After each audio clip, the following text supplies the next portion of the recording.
Hi, everyone. Thank you so much for coming to our 31st annual symposium of the IPLJ, Melodies Manipulated. I'm going to hand it over to Dean Diller to kick us off with his welcome remarks.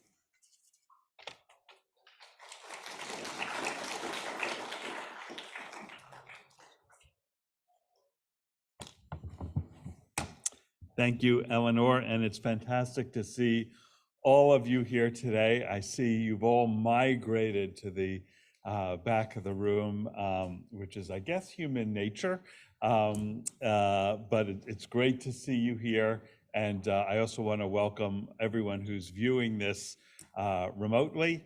And just to say, it's fantastic to have you here at Fordham Law School, either in person or by video. And I'm super excited about today's program. So first thing I want to do is just celebrate for a moment the Fordham Law Intellectual Property Media and Entertainment Law Journal, which is one of the stars of our school, one of the jewels in our crown. The journal has published fantastic, groundbreaking articles over the course of decades that have been written by outside authors, Fordham faculty members, and students. The journal has an excellent online blog that I recommend to all of you that tracks current events in the fields of IP, media, entertainment, sports, technology. And the IPLJ has been recognized nationally by scholars and practitioners as a leading authority in the field. So it has been ranked as the #1 student-edited law journal in intellectual property in the country, the #3 journal in communications and media law, and also the 3rd in arts, entertainment, and sports law. And the articles appearing in the IPLJ have been cited by the Supreme Court, federal appeals courts, and other appeals courts across the country. And they've even been read into the congressional record, although that may be a kind of dubious honor. And Fordham Law more generally is a major hub around issues of intellectual property, media and entertainment law, and information law as well. And of course, the journal is our flagship program at the center of it all. But we also have a leading program through our Fashion Law Institute, and we offer master's degrees in fashion law, both LLMs and MSLs, which are one-year master's degrees for non-lawyers. We have our IP Institute, which does one of the leading international conferences on IP law in the world. We have our fantastic Center on Law and Information Policy, which is one of the leaders in the field and was one of the first law school programs focused on this field. We also have a great IP clinic where our students represent actual clients in IP matters all the time. And I'll just add, many of these activities are headed up by Professor Ron Wozebnik, who's also the faculty advisor of the IPLJ Journal. So congratulations to you, Ron, and thank you for your leadership. And because of all of this, we draw many students who are passionate about IP and related fields. And our student groups focused on IP, on music law, on art law are incredibly vibrant and bring us fantastic programs. And of course, we have amazing alumni practicing in the field as well. And we are ranked as a school year after year as one of the top schools for music law by Billboard magazine, which I believe is a testament to our great alumni working in the field. And of course, the field itself is bursting with energy, right? It is at the center of our changing world in so many different ways. Both the economic models that are shifting, and how do you make money off of this stuff in today's world with today's technologies is a kind of key question. But also the who owns what in terms of property and rights, incredibly challenging. And then of course you layer on top of that the advent of generative artificial intelligence, and it is all just a incredible mix of issues that are all changing so fast it's hard to keep track of. And of course, all of these issues are defining issues for us. not just in economic terms, which they are, but also in cultural terms. All of these fields shape the culture and our lives on a daily basis. And so one of the subjects that will be the focus of today's discussion, and I believe the first immediate discussion after these introductory remarks, will be to focus on the use of rap lyrics in criminal prosecutions. And of course, that deeply implicates many cultural issues, and the way that the significance and meaning that music has for all of us in our lives, and how it plays out in culture and across other fields of law, as we see. I want to thank the leadership of the IPLJ, in particular Editor-in-Chief Kaylee Risteben, and faculty advisor Ron Wazebnik, and also Eleanor Grasso, whom you just met a moment ago, who's the symposium editor, who played a key role in planning this event and bringing us all together. I want to thank all the other editors of the IPLJ, and of course our fantastic Office of Public Programming. And at this point, I want to turn the podium over to Kaylee. So thank you. I wish you all the best. There you are. I wish you all the best for the day. Thanks.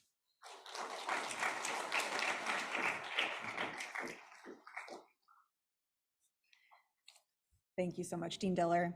Hi, everyone. As Dean Diller just mentioned, my name is Kaylee Risteben, and I am the editor-in-chief of the Fordham Intellectual Property, Media, and Entertainment Law Journal for volume 34.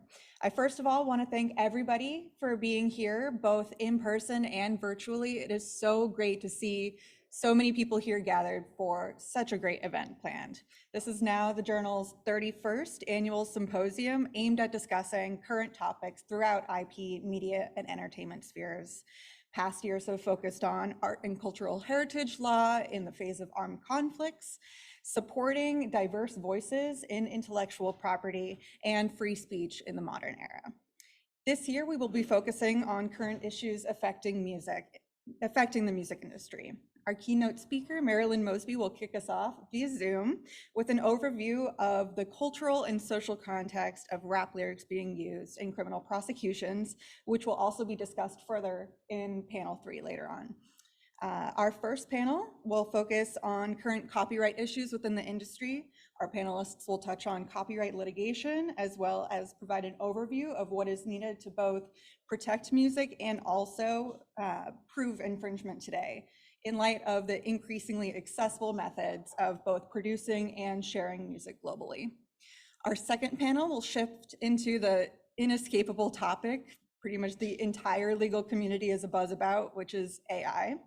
The panelists will dive into current and rapidly evolving issues and questions surrounding things like, okay, what about the copyrightability of what it produces, and is the inputs that we're putting into AI copyright infringement, and also the implication for artists whose sonic identities are being hijacked. As I mentioned, our third and final panel will bring the symposium full circle, and we'll delve more deeply into how the use of rap lyrics is playing out in criminal prosecutions in courts today. It will discuss the First Amendment issues of this and the current legislative efforts aimed at limiting its misuse. We really hope these panels will increase the understanding about these pressing current issues and perhaps advance the conversations towards potential resolutions. In closing, we would like to thank our sponsor, Vetable. I'd also like to thank the school and the faculty and our advisors, Ron Zebnik, and everyone involved. Thank you so much for our panelists and speakers for their time and support and contributions to the important conversations today. We look forward to memorializing the symposium in a later edition of the journal, so keep an eye out for that. It will be published in the spring. Finally, I'd like to introduce our amazing symposium editor, Ellie Grasso. Ellie and her symposium committee have done a phenomenal job pulling this symposium together. Thank you so much for your relentless hard work, Ellie. Please give a hand to our symposium editor, Ellie Grasso. Thank you.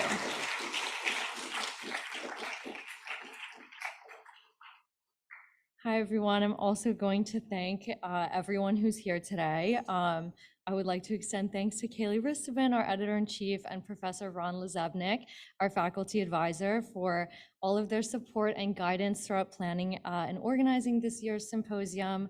I'd like to thank my symposium committee for all of their dedication and hard work over the last few weeks. A big thank you also goes to Morgan Benedict and Chanel Hawley from the Office of Public Programming and everyone else who works with them. They were tremendously helpful to me in preparing the symposium and bringing it all together today. And also everyone from Law Media Services for figuring out the tech stuff. And I'd like to thank our impressive participants for sharing their time and expertise with us today. In particular, our faculty, adjunct, and visiting professor moderators, our alumni panelists, and sponsors whose support continually reminds me of how exceptional the Fordham Law community is. And finally, thank you to everyone who's attending the symposium today. The process of planning this event has been very rewarding for me, from brainstorming the topic to connecting with our speakers and further delving into the area of intellectual property and music law. I've sincerely enjoyed every moment of planning this event, so thank you for being here. Just some logistical things. This is a hybrid program, so about 350 people were registered to attend over Zoom. And so for our remote attendees, please note that the chat and raise hand functions have been disabled, but remote attendees can submit questions through the Q&A feature, which is located at the bottom of their screens. Questions submitted through the Zoom Q&A will be monitored and may be presented by members of our in-person team during the Q&A of each session. For our in-person audience, if you have questions for the panelists at the end of the discussion, we kindly ask that you would make your way to one of the microphones located in the aisles or raise your hand so that one of the team members can bring a microphone to you. And for our attorneys seeking CLE credit for today's program, you should have received a final email from the CLE office that included a copy of the agenda along with course materials and links to the affidavit and evaluation forms. You can also access these forms through the QR code that will be on the screen. In order to receive CLE credit, you have to fill out the affidavit and evaluation forms within 30 days of the event. And upon completion, the forms will automatically be submitted to the Fordham Law events team. And please note that you must be on time to each panel in order to receive full CLE credit. So we have also a representative from the Office of Public Programming here to answer any questions. And we also have one monitoring our email, which is lawcle@fordham.edu if you have any questions. And at the beginning of each panel, I'll read the CLE code out twice, so please write it down for your records. And that's all for logistical things. So we have some really accomplished and passionate speakers here today, one of whom is our keynote speaker, Marilyn Mosby. She's the founder and managing partner of Mahogany Elite Consulting. And unfortunately, she couldn't be here in person today, but she's kindly agreed to deliver her keynote address via Zoom. So without further ado, please join me in welcoming Marilyn Mosby.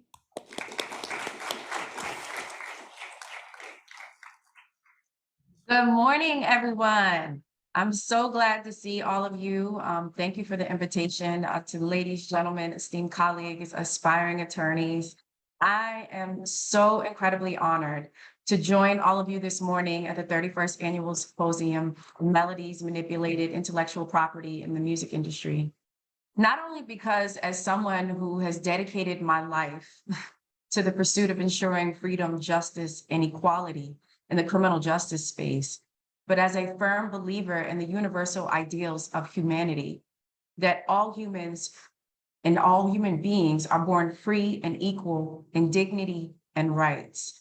In other words, no matter your race, your sex, your color, your creed, or religion, you are born free, free to love, free to live, free to express oneself.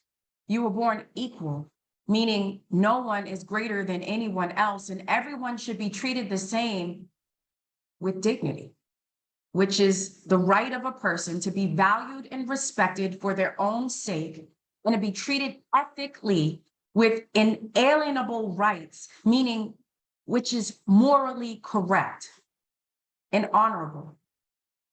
Now, you might wonder why a former prosecutor is citing the Universal Declaration of Human Rights at an intellectual property law symposium.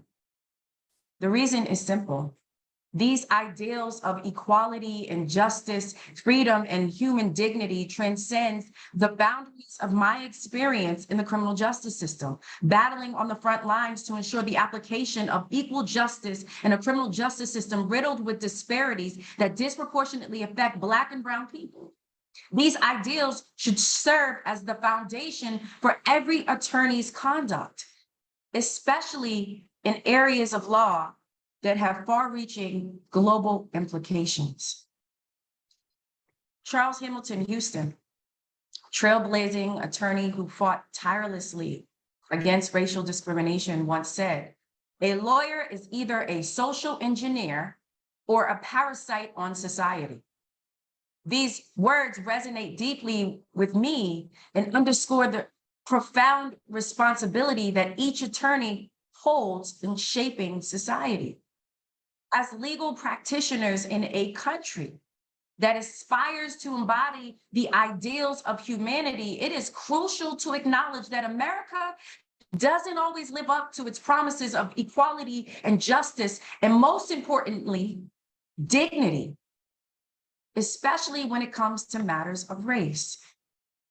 Nowhere is there in this disparity more evident than in the music industry, where Black art and Black artists have been and continue to be treated unequally.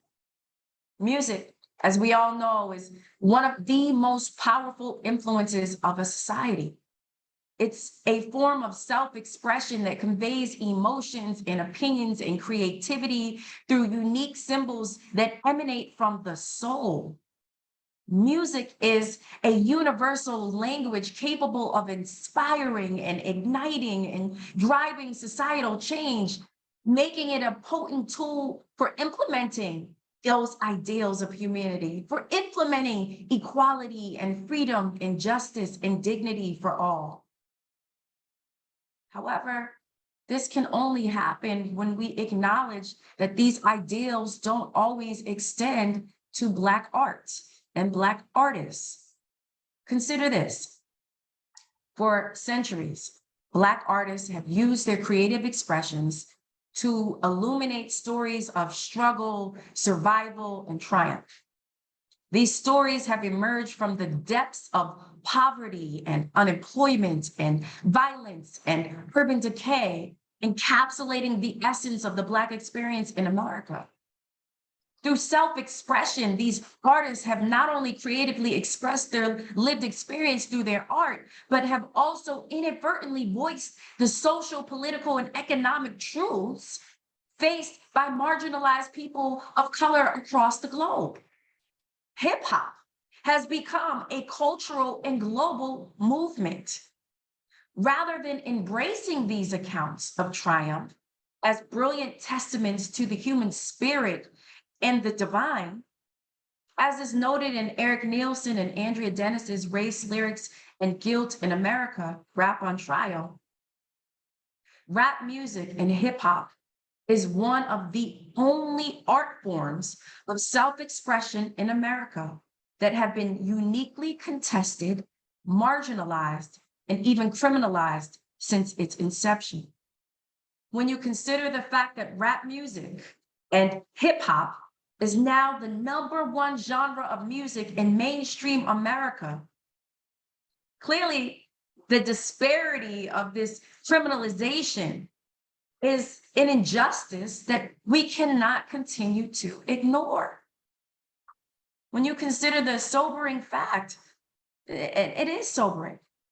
Society readily accepts that Johnny Cash can explicitly describe his attempts to commit murder in his music without being labeled a murderer by the state. Yet Young Thug, C Murder, Lil Boosie, YNW Melly, from the outset of their careers, they are perceived through the lens of being violent criminals, and their self-expression and lyrics were actually used against them in trial to reinforce preconceived notions of who society deems that they already are. In Eric Nielsen and Andrea Dennis's book, and I was told that you all are going to be graced with their presence, hopefully on one of the panels, they meticulously document numerous cases, legal precedents, and social science that has unequivocally demonstrated how prosecutors have exploited the fictional narratives within rap to prosecute crimes, perpetrating the stereotype that violent criminals are primarily young, Black, and Latino men. In doing so, they dismiss any artistic, creative, or entertainment aspects of music, of that type of music. How can we reconcile this with the principles of dignity and justice? What are we doing to rectify what is clearly an injustice? The truth is, we're all well aware of the racial disparities that permeate our society, not only in the music industry, but in every facet of our lives. These disparities serve to uphold the concept of white supremacy, and we must remove our rose-colored glasses to confront this stark reality. As attorneys, whether we act as social engineers or parasites on society, we must ask ourselves, what are we doing to address these issues? How can we collectively ensure that Black art receives equal promotion, preservation, protection, especially in the music industry, where it has been unfairly targeted, demonized, militarized, and criminalized? How can we work toward equity in the arts, dismantling the structural and systemic racial barriers that obstruct fair treatment and outcomes, not only in the American judicial system, but in the music industry, the industry that you all are considering going into? How can we ensure equal access to the arts and foster broader participation in the arts to amplify the voices of marginalized and vulnerable communities in underserved areas? How can we as advocates use our roles to advance the basic human rights and freedoms that every person deserves, irrespective of their race, religion, gender, ethnicity, language, or socioeconomic status? Through music, through arts. It is undeniable that music and the arts wield tremendous influence over society, with the power to inspire change and the moral conscience of on a global scale. As experienced attorneys, as young attorneys, and even law students embarking on careers in intellectual property in the music industry, you hold the keys to whether you will utilize your time, your talents, and skills to affect positive change as either social engineers or settle for being mere parasites on society and doing nothing about the injustices that you know exist. The choice ultimately is yours, and it carries profound consequences for our society, our culture, and our future. My hope is that on this day, we will all commit ourselves to the ideals of humanity, recognizing that our collective efforts can reshape the world and make it a better place. Thank you, and that's what today is all about.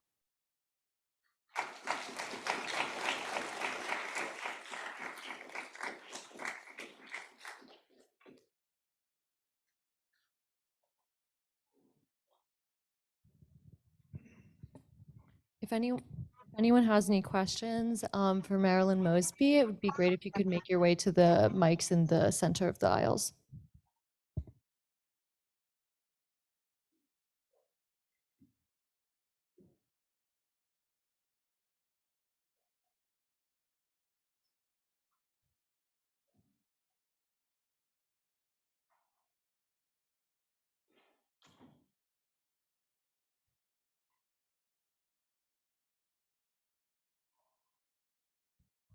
Thank you.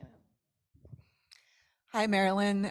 Thank you so much for being here today. I'm sorry you can't see me, but I'm in the Yeah, background. I know. Thank you so much. But I was wondering, as a lot of us are current law students and maybe young practicing attorneys or furthering a career, what is maybe one thing that we can do now to learn more, or what action items can we do now to kind of further these goals? So there are so many things, and thank you for your question. I can't see you, but I really appreciate it. I think that there are so many things that you can do. It's just making yourself aware, right? Like of how important this area of law really is. I would say there are active sort of campaigns right now as they exist. I know that 300 Entertainment, Kevin Liles started, and this is the music industry, right? A campaign on Protect Black Art, making people aware that these disparities exist. People aren't aware. We have the aptitude, the knowledge, the skills, the legal acumen to understand why these disparities should not exist, and the need to end these types of racially targeted sort of prosecution. But people need to be aware. People need to be informed. And so, when you take a look, and Eric Nielsen, I believe, is going to be on the panel.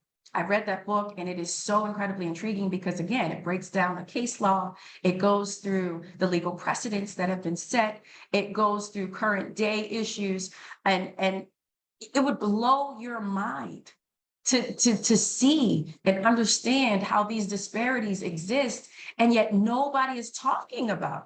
Nobody is doing anything about it. And so there are several sort of there's the Protect Black Art campaign that the music industry, Eric Nielsen actually comes up with several sort of solutions to negate this rap on trial. And the 10 solutions that he came up with is: one, we keep the lyrics out. They're biased and stereotypical, keep them out of court altogether. We understand the dynamics when it comes to, procedure law, and why it shouldn't be relevant, why it should not come in. We need to, one of the things that they point out in that book is to ensure that we have quality sort of experts that are going to come in and testify, because they have not been utilizing quality experts to testify on these issues. The rap shield rules, there are several states that have adopted these rap shield rules, where legislators nationwide are enacting rap shield rules that completely ban the use of rap lyrics in videos or promotional materials as evidence in criminal proceedings. There's the expressive sort of speech privileges, so support legislative efforts and rules limiting the use of evidence that receives First Amendment protection. Like, that's another way. Rigorous judicial oversight. This is the prejudicial versus probative value. A lot of this information should even be coming in the first place, right? And so, making sure that our bench is aware of this highly documented sort of bias type of evidence that's being admitted, where they are supposed to ensure that it doesn't come in. So ensuring that rigorous judicial oversight and training our judges. When it comes to court-appointed experts and utilizing them to determine admissibility, again, we need people that actually understand the dynamics and the social science around why this is discriminatory and should not come into a court of law for consideration of criminality. Jury nullification, deciding, people need to know what that is, and decide the case without considering rap lyrics. Supporting progressive prosecutors, right? I think you said, what can you do now? Progressive prosecutors that understand the importance of ensuring justice and equality for all. And we don't always get the support that we need, especially when you're battling and going against the status quo that want to maintain things the way that they already exist. And so making sure that you're politically involved and you're supporting those that understand that this is discriminatory and they're utilizing their power and their discretion not to do it. And then last but certainly not least, in the music industry, I mean, we really need to galvanize the music industry in a way in which they understand that they have the power to influence the masses, and they need to get on board to ensure that these practices don't continue.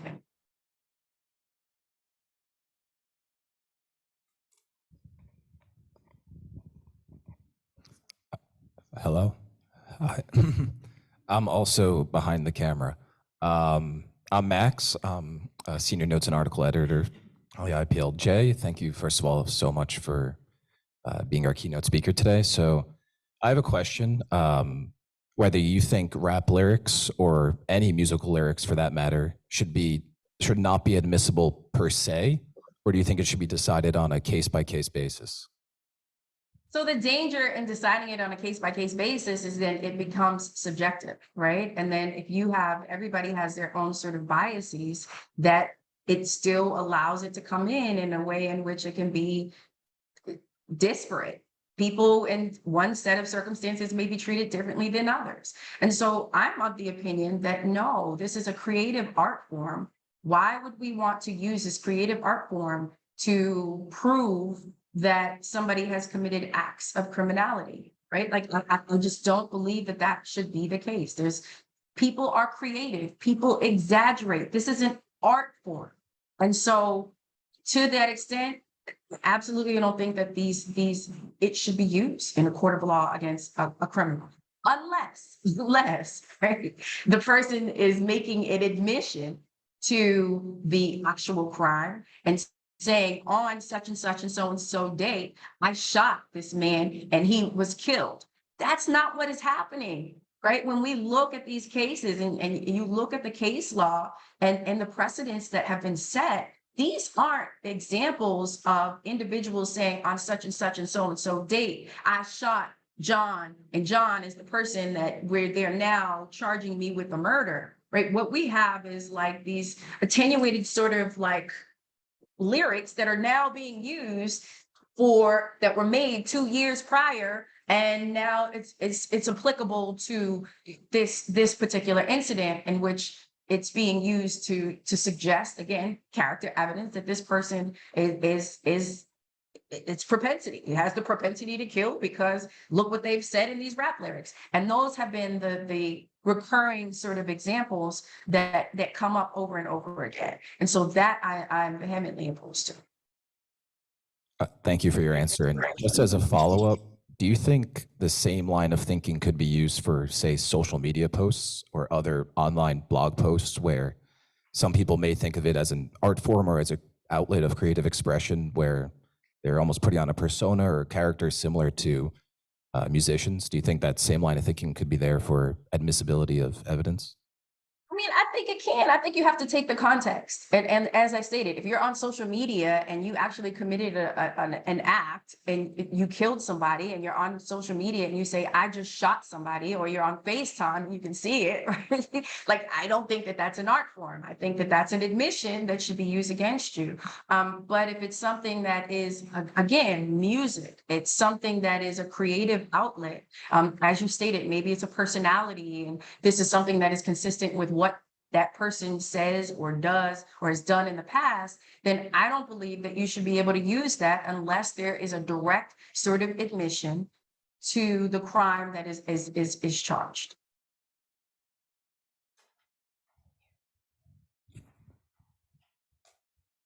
We have a question from online from one of our Zoom attendees.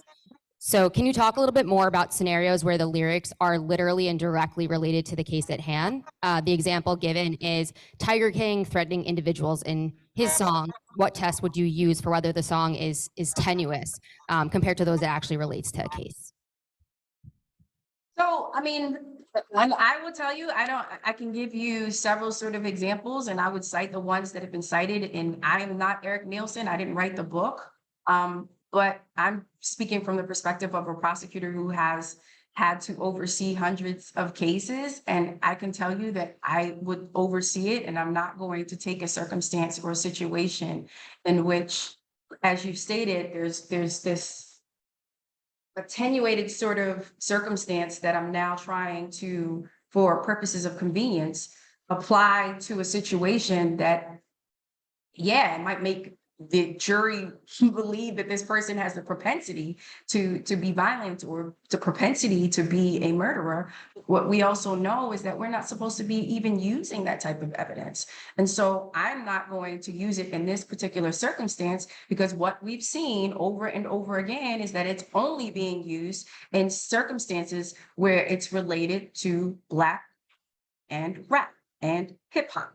It's not being used when we talk about country music or when we talk about some of the rock music. I can even, give me 1 second, I will highlight some of the examples that were illustrated in Rap on Trial. Give me 1 sec.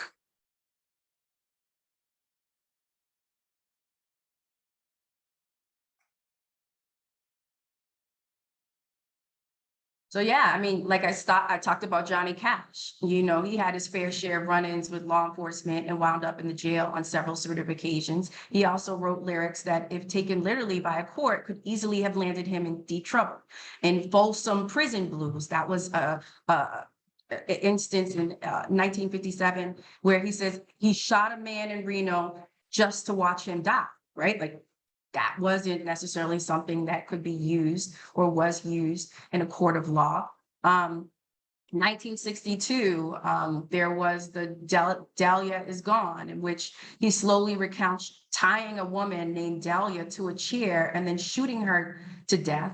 His final verse stated, "So if your woman is devilish, you can let her run, or you can bring her down and do her like Dahlia got done."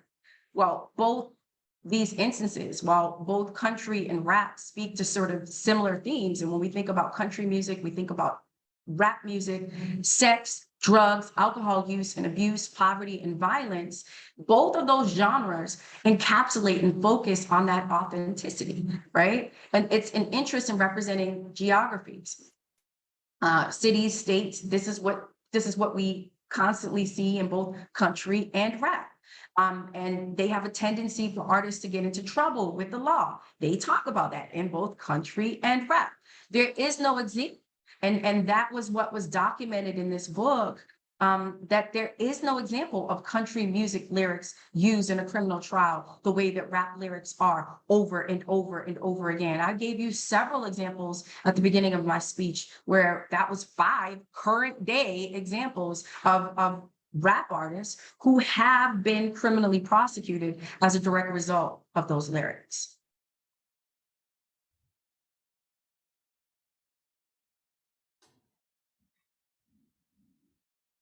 Hi, my name is Jeremy Pomeroy. I'm a practicing lawyer.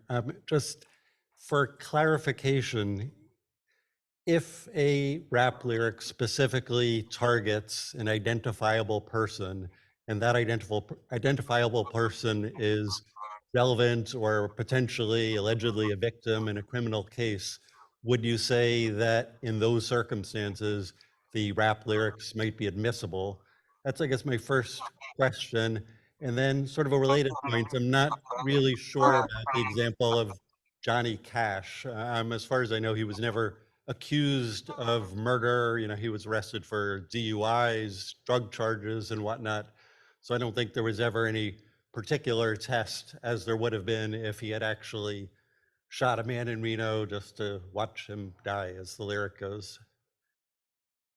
The point in illustrating Johnny Cash is what I just talked about, right? Like, there have been social science studies. In 1999, Carrie B. Freed, she did a study on country versus rap, and ultimately arrived at the same sort of conclusion that there are all of these sort of lyrics that are not, there's absolutely no case where these lyrics have been used against the artists. However, there are countless examples where these lyrics are used against individuals, but Black individuals, rap artists.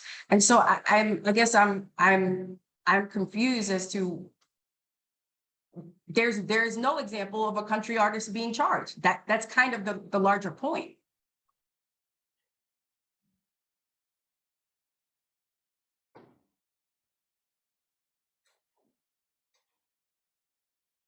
Thank you so much for the clarification.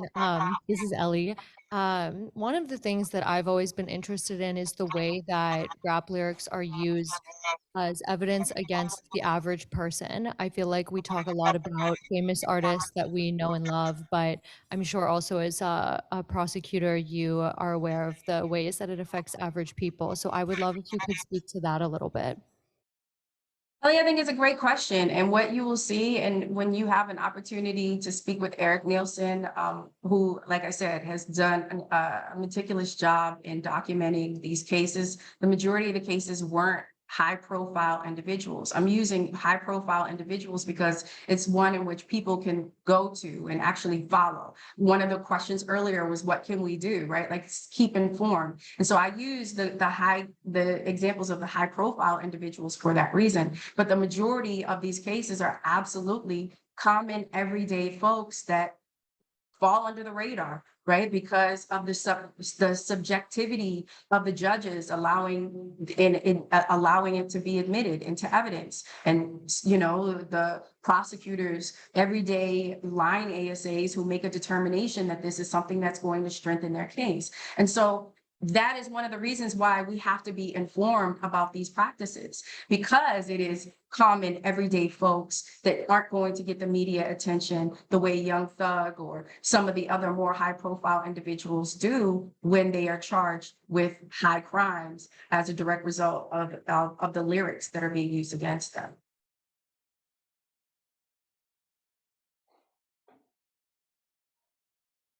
Thank you so much for that clarification. I think we have one other question.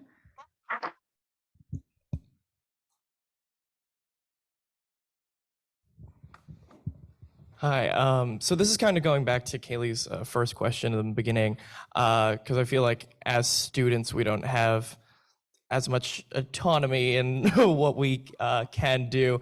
But you said that, you know, after, like, not everybody does anything after they're aware, or you said that we should, you know, be able to have, we should be supporting others or getting politically involved. My question is ultimately, how do you see, at least for us as students, us supporting or being politically involved? Rather, just should we be running for office right out of law school, or do you think that you know, we should just be, you know, throwing seminars or just be trying to find the best legislator we can?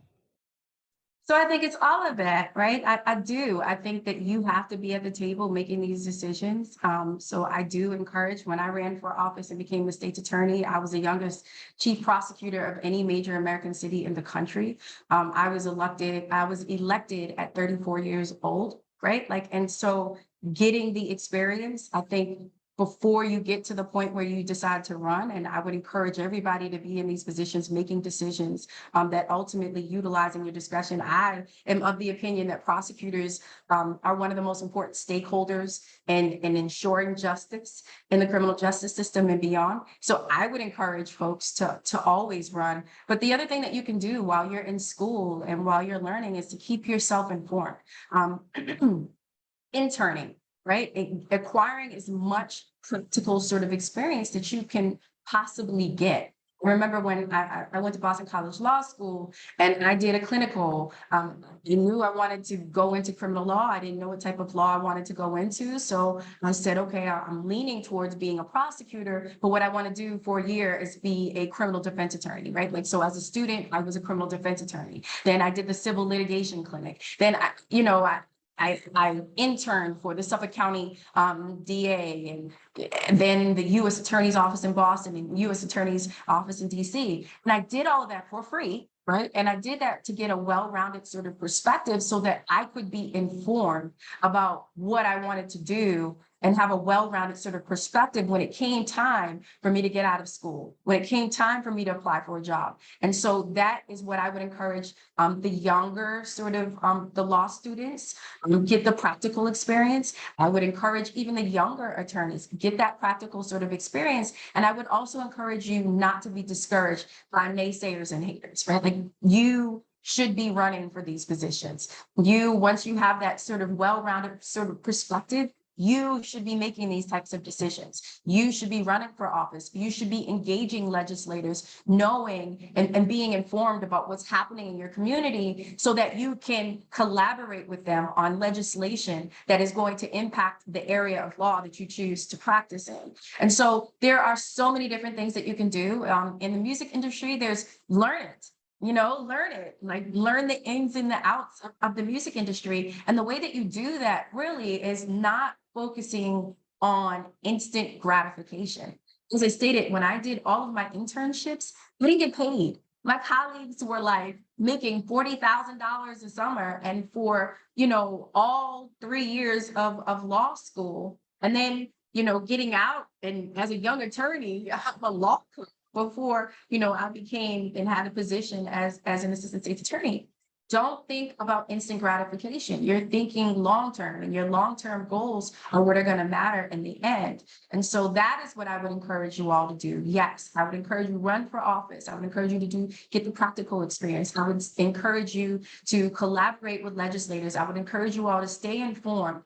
And make yourself well aware of this particular area of law if this is what you're interested in. Great, thank you so much. That was a really great answer. Thank you so much, Ms. Mosby. I don't think there's any other questions from the audience, but if there's anything that you wish you had been asked or you would like to touch on more in your final remarks, we would love to hear it. So no, for the most part, I just, as I stated before, I think that this is a critical sort of area of law, and you have a unique sort of responsibility if you're gonna go into this area of law, not to just make money, because you can go into it and you can make a whole heck of a lot of money. And I would encourage that. But by the same token, you have a moral sort of responsibility, understanding how the power of this influence and how you have the ability to actually implement societal change through this particular area of law. And so again, I'm just grateful for the opportunity to be able to speak with all of you. I hope that you are encouraged and hopefully inspired to realize that you hold the key to ensuring a better world and a different world, and one in which it embraces the ideals of humanity, justice, equality, freedom, and dignity. And with that, I just want to say again, thank you. Thank you so much.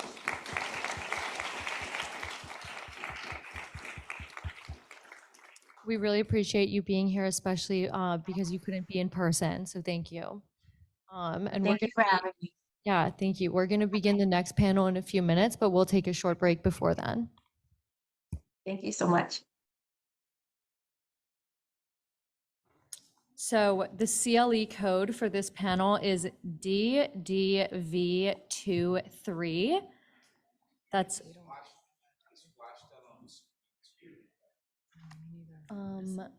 can you repeat that?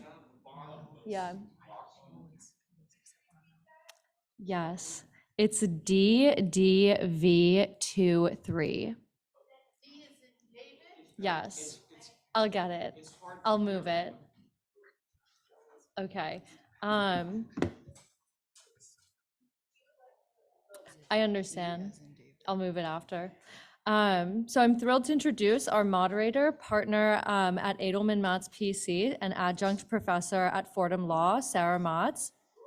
And our panelists, Lena Chen, Senior Legal Counsel at Spotify, Eileen Farkas, partner at Pryor Cashman, and Gary Edelman, partner at Edelman Matz PC. So thank you so much.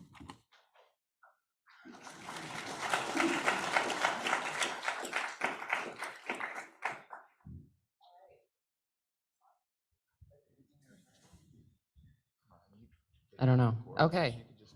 It's working. All right. Thank you everyone for coming. I'm really thrilled to be here. Today's panel is called Deja Vu, Copyright Controversies. And what we're going to be talking about today are some of the recent cases that have been working their way through the courts, or some recent cases that have gone to trial, and what that means for artists in terms of deciding whether or not something is an infringement under the copyright law or whether or not something is an allowable taking because someone was inspired by it or someone is using pieces of work that are not protectable. So I'm really thrilled to be joined by three very talented lawyers today. We have Eileen Farkas at Pryor Cashman, we have Lena Chin at Spotify, and we have Gary Edelman, all of whom are litigators, and I'm gonna let each of them introduce themselves to all of you right now. Hello, everyone. Eileen Farkas from Pryor Cashman. I am a litigator. I do a lot of work in the music copyright space. I guess is the point where I reveal how old I am, but I've been doing it for about 30 years and typically represent artists and labels and publishers that are facing claims for music copyright infringement, although I do some work on the plaintiff side as well. Happy to be here. Happy to answer any questions anyone has, and thanks for having me. Hi, Lena Chen from Spotify. Prior to Spotify, I was a partner at Loeb & Loeb, where I did mostly music copyright infringement litigation. Like Eileen, I represented mostly artists, songwriters, music publishers, and labels on the defense side. And now I'm at Spotify doing all things litigation and copyright. Hi, my name is. Okay, very good. My name is Gary Edelman. I'm Sarah Matz's partner. We started the firm 10 years ago. I, like Eileen, have been doing this for 30 years. We do a little bit more. I have not. Yes. Well, 35. I'm clearly Almost 40 years. Oh my, really? Okay. I started litigating in 1991 to give you some, anyway, but our firm not only does litigation, though it's a very big part of our practice, and copyright and trademark infringement is also a very big part of our practice, including mostly on the defense side, that we do some plaintiff work. But we also do corporate transactions, trademark and branding, and employment as well. We're a fairly well-rounded firm. But and I do less litigation these days than I have in the past because Sarah has taken the lead role in litigation. All right, great. So before we get into specific discussion about cases, since I know that there's a wide variety of people here with different backgrounds in law, some of you are students, some of you are lawyers, some of you may not be in the legal world at all and just interested, I wanted to start with giving the audience some, we'll call them building blocks, since that will be a theme of today, about copyright law. And since we're going to be talking about music today, I first wanted to start out and ask Gary if you could explain in copyright, which is for music, which is a little bit different than other forms of copyright, there's different types of copyrights that cover music, and if you could just tell the audience a little bit about that. Sure. I mean, there's two sides, as we call them in the industry. There's the master side, and then there's the underlying composition. To think of it, it used to be a lot easier to explain this because back in the 90s and early 2000s, there were CDs, and you would show someone a CD and say, this is the master copyright. And then you would talk about the writers, and that would be the underlying copyright. So in order to put out a song on Spotify or anyplace else, you have to have the rights to release both. You have to have the rights to both sides. That's the basics. Each side has its own independent revenue streams. On the master side, there's record royalties. On the writer side, which is also called the publishing, you have what's called the mechanical license, which is the right to reproduce. And then you have sync license, which you also have on the master side. That's the sync license is one of the things that both sides share. An example of a sync license, for those that you don't know, is any visual that's synchronized with the music.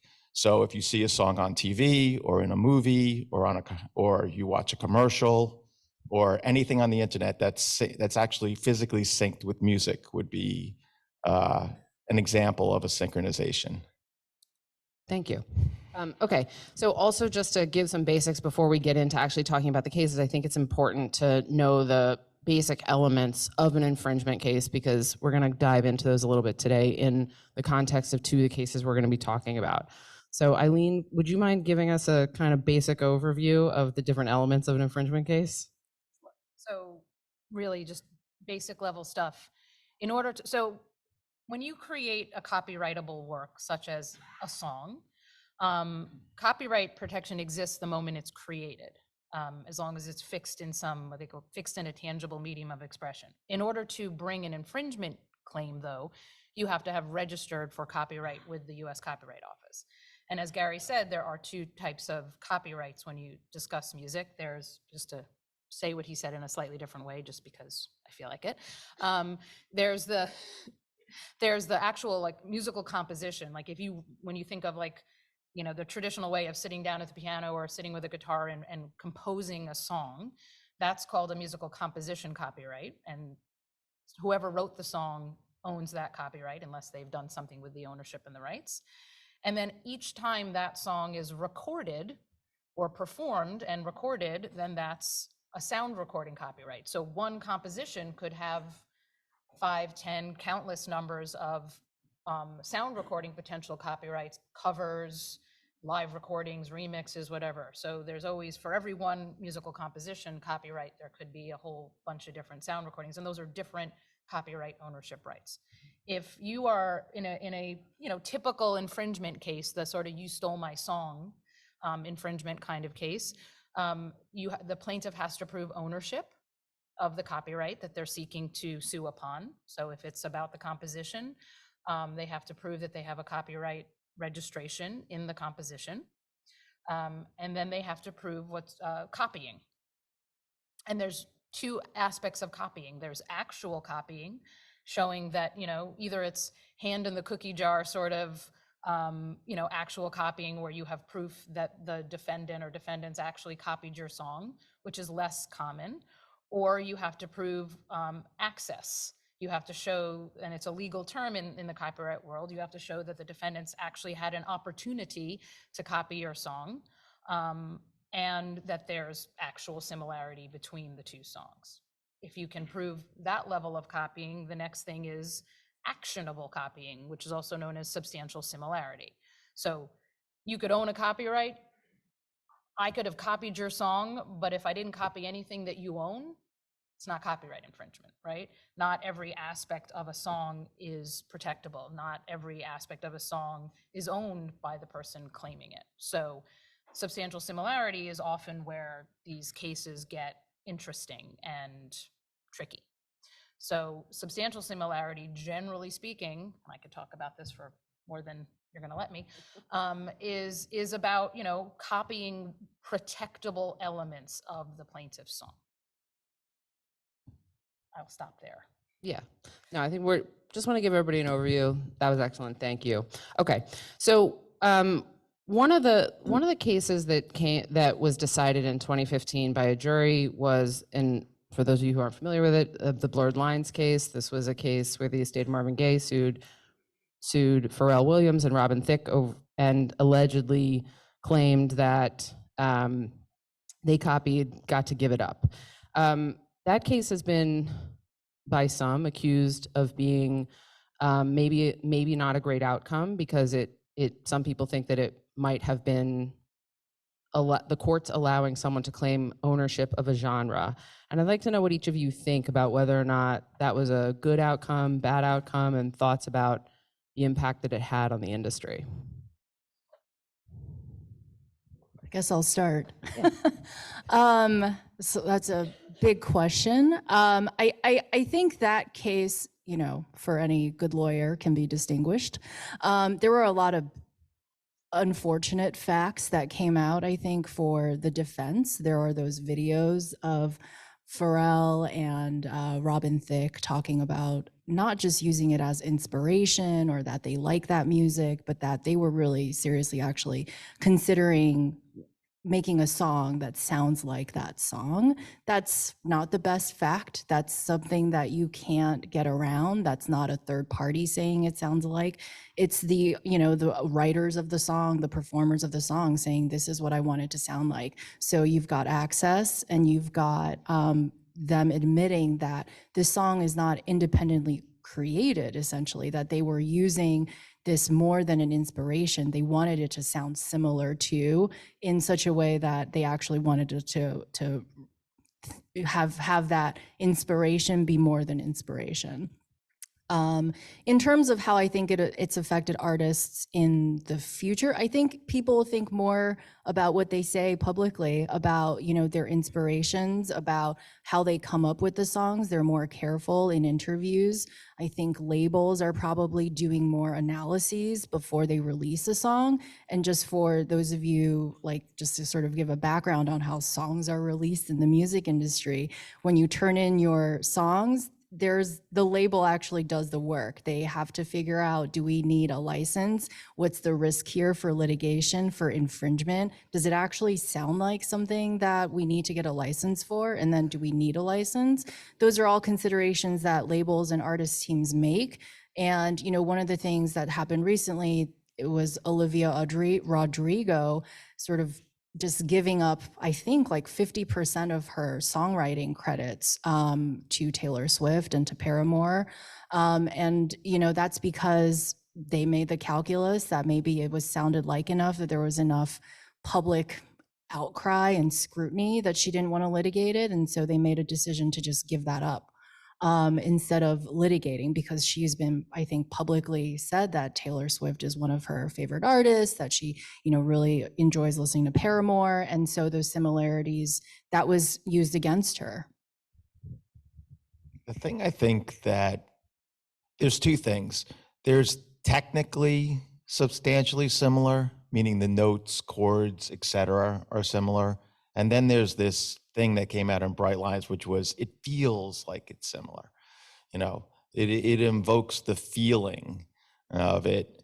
I don't remember exactly what the expert says as far as the technical aspects of it, but as far as what came out of the case publicly was that it was a genre, it was a feeling. It evoked the feeling of the song.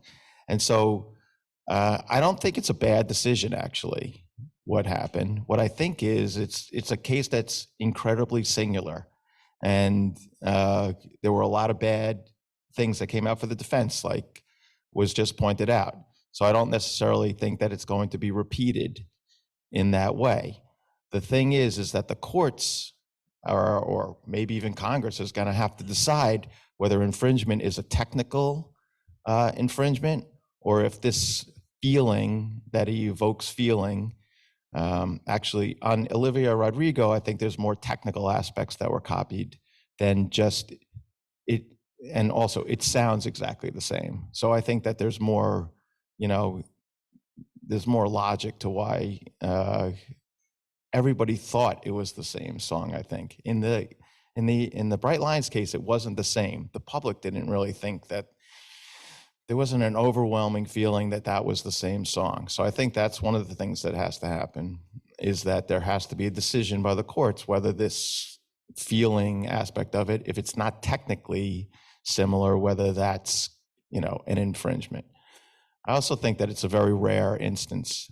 And so it's not going to come up a lot. A lot of these cases don't go to trial, they settle. So it, you know, it may not come up before the courts, but I think that that decision in that case was right. It's a factual decision. I think the cases that have come down, for instance, what Eileen will talk about her case, I think that was the right decision, 100%. The Led Zeppelin case, the right decision. There's been some other cases that have come down that have been you know, defense verdicts. I haven't seen another plaintiff's verdict like this since Bright Lines, in the magnitude that it is. To finish up, that's not to say that the industry wasn't impacted by it. I think that it was, that people think about whether, you know, whether they're invoking the feeling, or if they're copying too much, or if there's too much inspiration, on the one hand. On the other hand, there's only 8 notes and a very small amount of chords. And, you know, that's what happens in the music industry. People hear a song and they're like, everybody likes it. So everybody tries to evoke the same feeling, and similar songs come out, and the labels look for songs that are going to be hits because that was a hit. And that's just, and then plaintiff lawyers will come along and sue, and the cycle will repeat itself. I have a lot to say. Is your mic on? Is your mic on? Ironically, I don't think your mic's on. it's blurred lines, not bright lines, which is a little irony there, and based on how I disagree with you. But but look, we can talk about blurred lines quite a bit. I think the most important thing about the blurred lines case is that it's one case over 2 songs, and no other case is going to have those 2 songs. There was not, as far as I recall, any finding that inspiration or vibe or groove or feel was infringed in that case or is protectable. In fact, I think any judge that would be asked to decide that precise question would say, of course not. I think that was the practical impact of the blurred lines case, or that's the interpretation that people have, is that which was found to have been infringed really is, they weren't identical, and they weren't even, in my view, substantially similar. But I think that there was a lot, in my opinion, of things that the jury was allowed to hear, and things that the experts were allowed to testify about, that resulted in the functional equivalent of feel and vibe being found to have been infringed. And I think this is getting a little too technical, I think, but and the Ninth Circuit was prohibited from reviewing certain aspects of the jury finding based on procedural grounds, and so that's unfortunate. And I think had they not been so constrained, it would have been reversed on appeal. But that's one case over, again, 2 songs, and every case involves different songs with different music and different aspects. I think there's a lot of lessons on just jury trials in general that come out of blurred lines. I think it goes to show you that when you bring a case to a jury, you don't know who that jury is going to be before you decide to take a case to trial. And so there are a lot of risks involved in trying a case before X number of people with a judge, that you just don't know how rulings are going to go during trial. And as Gary pointed out, I think the defendants had some problems when you're dealing with a jury and human beings, and you have defendants that have acknowledged that they were inspired by a certain song, even though there should be absolutely nothing wrong with it, because I am pretty sure that Marvin Gaye was inspired by lots of artists that came before him. But you have some likability, credibility, stupid stuff that might have been said because they're human beings, in the case, that I think impacted the overall decision. It actually sounds like, except for the name of the song, you agreed with me. For the outcome part. But yes. Okay. I mean, that's one of the factors involved here. It's human factors. And as long as you have juries, you're going to have humans making decisions, irrespective. And I think that part of that is that there's the lawyer's job and the verdict sheet, and what the verdict sheet says, and then what the jury wants to do. I mean, and as you pointed out, which is, I think, is the most critical part, is that the Court of Appeals was unable to review it de novo, which I think would have been very helpful to everybody. So, and I believe, Lena, you touched on this for a second, but I'd like to talk about it a little bit more.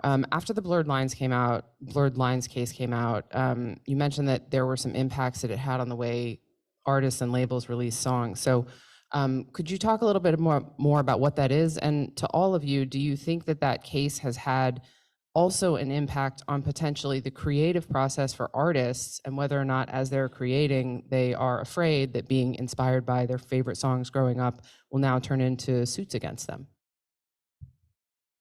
Yeah, I mean, I don't personally have any knowledge of what changes have happened at record labels, since I don't work at one, but I was just trying to give an example of, there are processes that were already in place, and perhaps that these processes in terms of review by an in-house musicologist, by an in-house music expert, pre-release reviews are being done a little more diligently, that perhaps the legal review is being done a little more diligently in terms of seeking licenses and fair use, but on the flip side, I can also see that if you were litigating a case where someone sought a license and you said, no, I'm not going to give you that license, so that's going to be turned around and used against you if later on you claim, actually, that was fair use because I was commenting on whatever in my song. So, I mean, that's, and I don't work at a label, so I can't really tell you what, if anything, they've specifically changed. Yeah, likewise. I mean, there certainly are reviews, pre-release reviews going on, whether they're more or less than they were before any of these cases, I don't know. And I would like to think that it is having zero impact on artists creating, just being creative beings. I think that my guess is the typical artist out there is just doing what they do. Thankfully, they don't think like lawyers or business people, which is why they're good at what they do, and are, out there creating music. Are there ones that maybe after they've faced a claim, are being a little more diligent about recording the creation process, creating videos of them creating the song, which is unfortunate, but maybe they feel they have to do it. But and occasionally I'll get a question about listening to things and what do I think about that, and that's just somewhat of an unfortunate byproduct of litigation. But at the end of the day, nothing's going to stop claimants from bringing frivolous claims. There's lots of people out there that think that if they sue, they can get a check, or people who may not be that ill-intended, you know what I mean? But just maybe don't quite understand copyright law well enough to realize that that's not a legitimate claim. Or, look, sometimes, as I think Gary said, or someone said about, there's limited notes, there's limited combinations of things that are pleasing to the ear in popular music. And so similar stuff happens independently of each other. And so I've had times where there are two songs where for example, the melodies of the choruses sound, similar. And it's just coincidence because they're relatively simple melodies and it's just not that big of a deal. And you have to deal with it. I think that actually you're correct. I don't think artists are necessarily thinking about lawsuits. Olivia Rodrigo proves that theory like right at the top. But also to your point about trying to get a clearance, if you think it's unfortunate that's what plaintiffs bring up. Oh, he reached out and tried to clear it, and therefore he must have thought it was infringing. When it may not necessarily have been infringing, it may have been on the on the border, or you just wanted to be safe. One of the things we've been doing when people want to reach out to try to clear things in this case is we've been sending all our clearance requests under FRE 408. And what that is that's the settlement language. If you send something under FRE 408, in theory, it can't be used against you in court. This idea of ours that we've been using for the past couple of years obviously hasn't been tested in court, but it will at least evoke a conversation about it and a discussion that people shouldn't be prevented from reaching out for licenses and have what comes back on them if they say no is that they get sued and it's used against them. So I want to talk a little bit about the more recent Ed Sheeran case, which was a defensive win, and Eileen was at the helm of that defense. So Eileen, would you tell the audience and then we're going to get into some of the specifics, but would you mind giving the audience an overview of what that case was and what the outcome was, kind of the basic issues that were in play? So there was a trial in April over, so it was Let's Get It On versus Thinking Out Loud. Let's Get It On was a song recorded by Marvin Gaye. He was one of the writers, but the heirs of Marvin Gaye did not sue. Instead, there were multiple claims brought by the various heirs of Ed Townsend, who wrote the song, really is the one who wrote the song, but wrote the song with Marvin Gaye. So it was a straightforward music copyright infringement claim as far as claims go. There are various claims that were brought by the various heirs. The first one to have been brought was by by the time of trial, the sole surviving heir of Ed Townsend, his daughter, it's a whole other story, Kathy Griffin. So the case was Griffin against Sheeran. We represented Ed Sheeran and Atlantic Records and Sony TV, who are the label and the publisher. And it was an interesting, and it went on for an inordinate amount of time in large part because of COVID. We were supposed to go to trial originally in 2019, then in 2000, and then in the spring of 2020, and that obviously got delayed. So we wound up going to trial after about 6 or 7 years of litigation.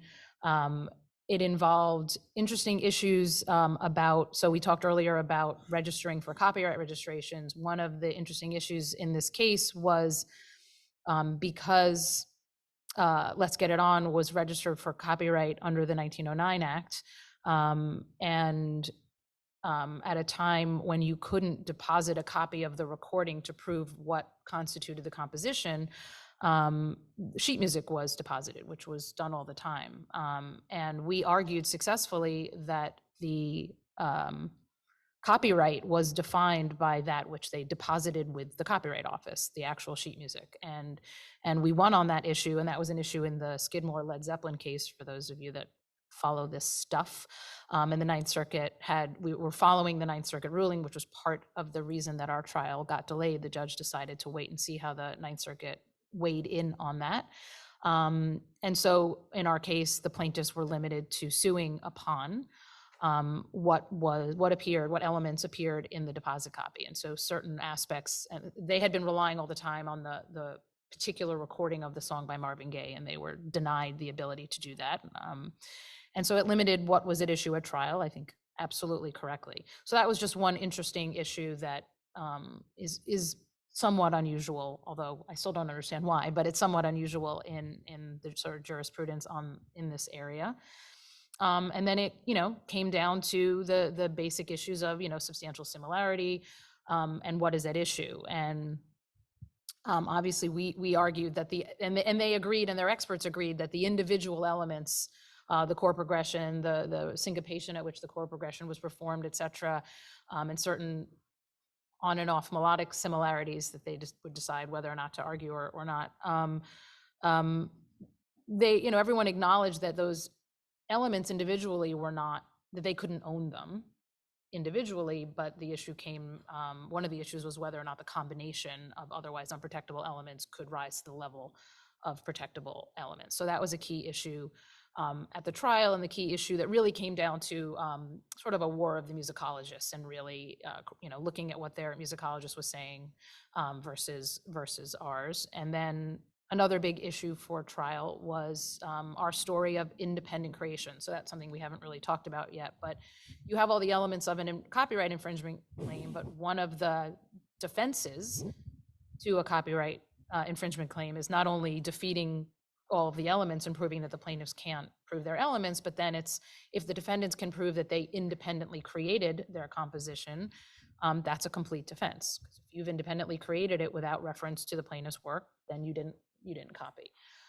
And so a big, I'll say this and then I'll stop because I don't want to take over, but one of the big issues that we wanted to highlight at trial was the independent creation of the song, because unlike Blurred Lines, Ed and Amy Wadge, who was his co-writer, didn't reference Let's Get It On. They weren't real fans of, not in a bad way, they just didn't, that wasn't the type of music they listened to. They weren't, it just wasn't their part of their influence, their musical influences. And they had a real compelling, credible story about how they created Thinking Out Loud. And so we wanted the jury to hear that because we felt it was important. I actually have a question, because I wasn't able to watch the trial, but as you just mentioned, the video from Blurred Lines, right? Blurred Lines, in which they're talking about the inspiration, but there was also a video in your case, Ed Sheeran on stage singing his song and then going, or sing one way or the other, singing his song and then going into the alleged infringed song. Mhm. And so I'm curious, just, what you thought about that when you first saw it, and then how you dealt with it. I'm sure they played it during the trial. I mean, maybe they didn't. Did they play it during the Yeah, trial? of course, of course. So one of the key pieces of evidence that the plaintiffs relied upon was that at one performance, at one show, many years ago, but whatever, after the creation of Thinking Out Loud, that Ed did what's sometimes called a mashup, where he was performing Thinking Out Loud on stage and he segued into a piece of Let's Get It On. And the plaintiffs, thought that was, they even said in their opening that that was their smoking gun. And the way we treated it at a trial was like, it was just a big so what, that Ed does mashups all the time. Lots of artists do mashups all the time. Ed certainly isn't the one who created it. Ed's mashed up Thinking Out Loud with many, many other songs live on stage and performances. And it also it doesn't make it into an infringement. I mean, just because you can mash up one song into another doesn't mean that the elements that are allegedly similar rise to the level of protectable expression. And so here, okay, so so we explained to the jury, I think quite successfully, I think I'm confident to say that since we won, that, not bragging here, but it was, that all that showed was that you could play one song that shared similarities, not identity, but similarities in the chord progression and the rhythm of the chord progression, that you could play one song over another. And what we decided to do from a strategic point of view is be like, let's have Ed show you how many other songs that he can play, segueing from Thinking Out Loud, that has a similar chord progression and a similar, rhythmic placement of the chords. And so it enabled us, and it opened the door for us at trial to put him on the stand and have him play his guitar for the jury and the audience and show, here's all the other songs that predate Let's Get It On that I can segue from Thinking Out Loud into. And so not only did it, I think, completely dilute their supposed smoking gun, but it also showed that Let's Get It On wasn't the first song to have this combination upon which they are suing, because here's all these other songs that predate it, that have that as well. So That was excellent. Thank you. Thank you. You should have been there. I wish I had been. I was working though. The thing that I think is important about that is oftentimes plaintiffs have one piece that they think is going to, rule the day. And like, as Eileen has pointed out, a copyright infringement case is very intricate, and there's lots of details, and there's lots of things that you have to prove from the plaintiff side. And oftentimes the first story you get as a litigator is, this is what happened. And that's probably the first letter you received. The demand letter said, look at this video. He clearly infringed, right? But, litigation and what we do as litigators is dissect the plaintiff's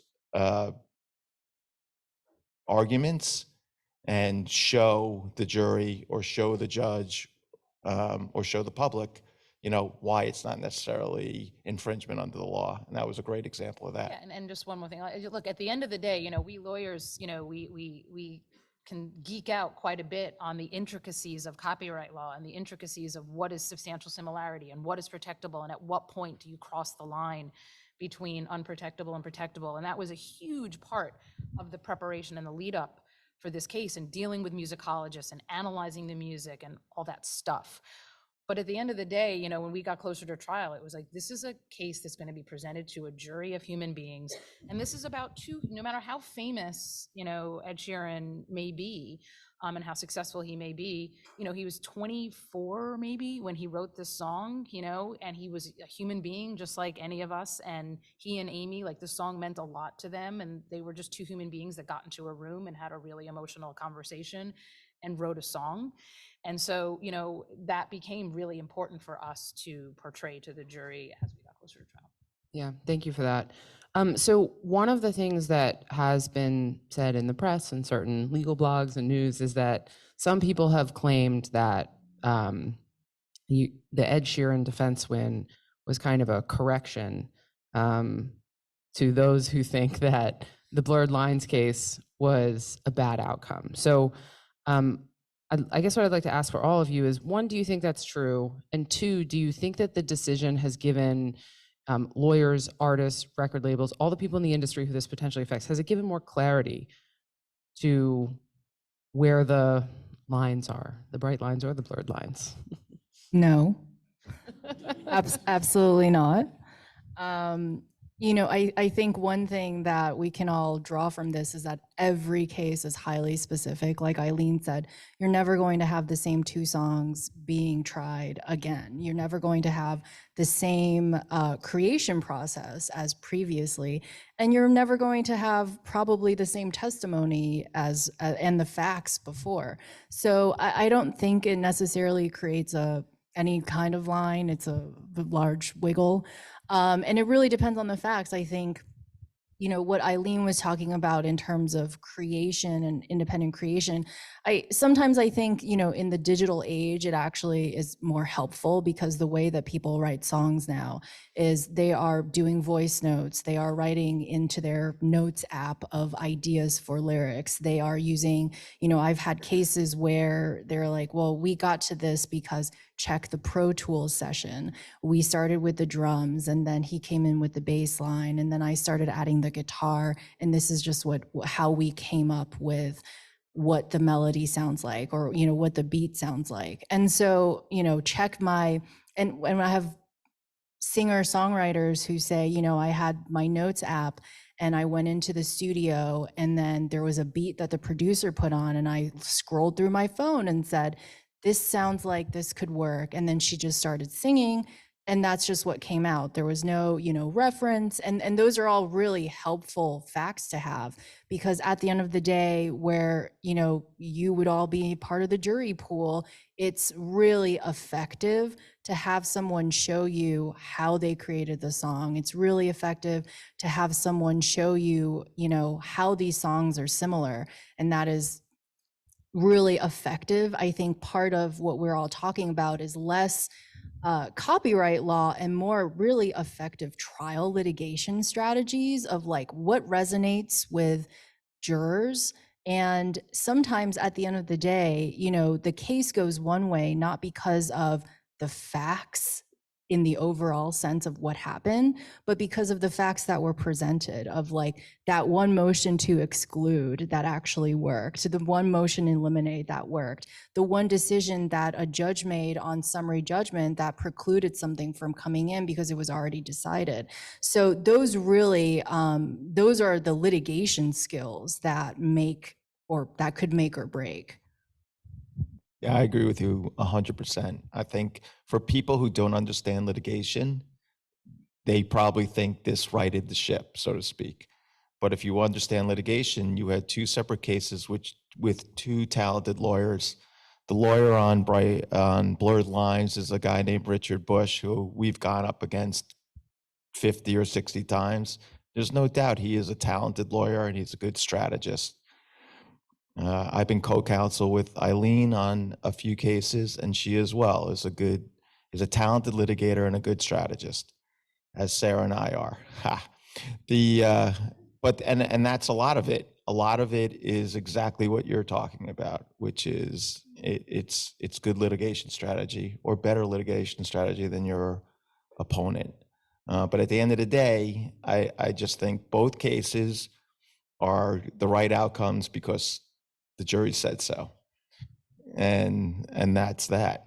But these cases litigated by other lawyers may have had different outcomes, who had different strategies. Yeah, you just don't know. But I give credit to the litigators a lot, because that's what we do all day. Is what I was saying before, is we take cases. We're on the defense. We're looking for the defense strategies. We're looking for what will sway the judge, what will sway the jury. But I think to the public, maybe, the public is thinking, oh, okay, we're back to normal. Eileen? Oh. Do you, the question, Has it changed, like, has it? the question was, do you think it, right, do you think that it is going to have an outcome in terms of righting the ship, or that it gives people more clarity? I'm not so sure about the clarity point, because again, as my colleagues have said, every case is different, every fact pattern is different. I'd like to think that it will give some would-be claimants a bit of pause, just to check themselves, before they bring a claim, assuming their intentions are somewhat pure. And if they're not, then nothing's going to stop them. Because, for a while after Blurred Lines, I was getting a lot of claims talking about vibe and groove, and this is just like Blurred Lines, and this is just like Blurred Lines. So to the extent that the Sheeran verdict might tamper those a bit, perhaps, but it's too soon to tell. We got actually one of those Blurred Lines I mean, you're going to still get them. yesterday. Yeah. He was like, but Blurred Lines won. It's the same thing. I was in the room with everybody. So Yeah. I guess the other question I want to ask to everyone is, and this is more of a practical question. I mean, the Ed Sheeran case went on for, was it 8 years? 6 or 7. 6, 7. Even had COVID not happened, it would have been 4 or 5. And all of these cases can go on for 5, 6 years. It's not unusual for litigations to take that long to get to an actual verdict. And not all artists have the maybe financial wherewithal to survive that. So how do you think about what artists should do, and how they should think about what their choices are realistically if they are faced with an infringement claim?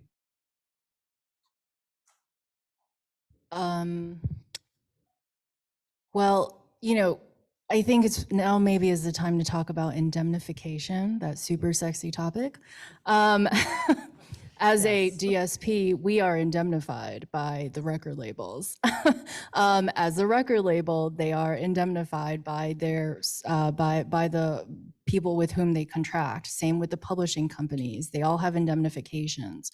So what happens is when you're on the defense side, the record label and the publishing company, they are the ones who are actually fronting the fees, and then they take it out of your royalties. They just deduct until you make enough to pay them back, and then they can pay your royalties again. I mean, that's how it works just mathematically. Obviously, different deals work different ways, but I mean, the record labels and the publishing companies are the ones who are actually fronting the fees and then just take it out on the back end. But I mean, yeah, I've had people who are maybe not successful, or this is the one successful song that they had, and they're like, how do I protect against this? How do I deal with this? How do I protect myself? And I mean, you can actually get insurance.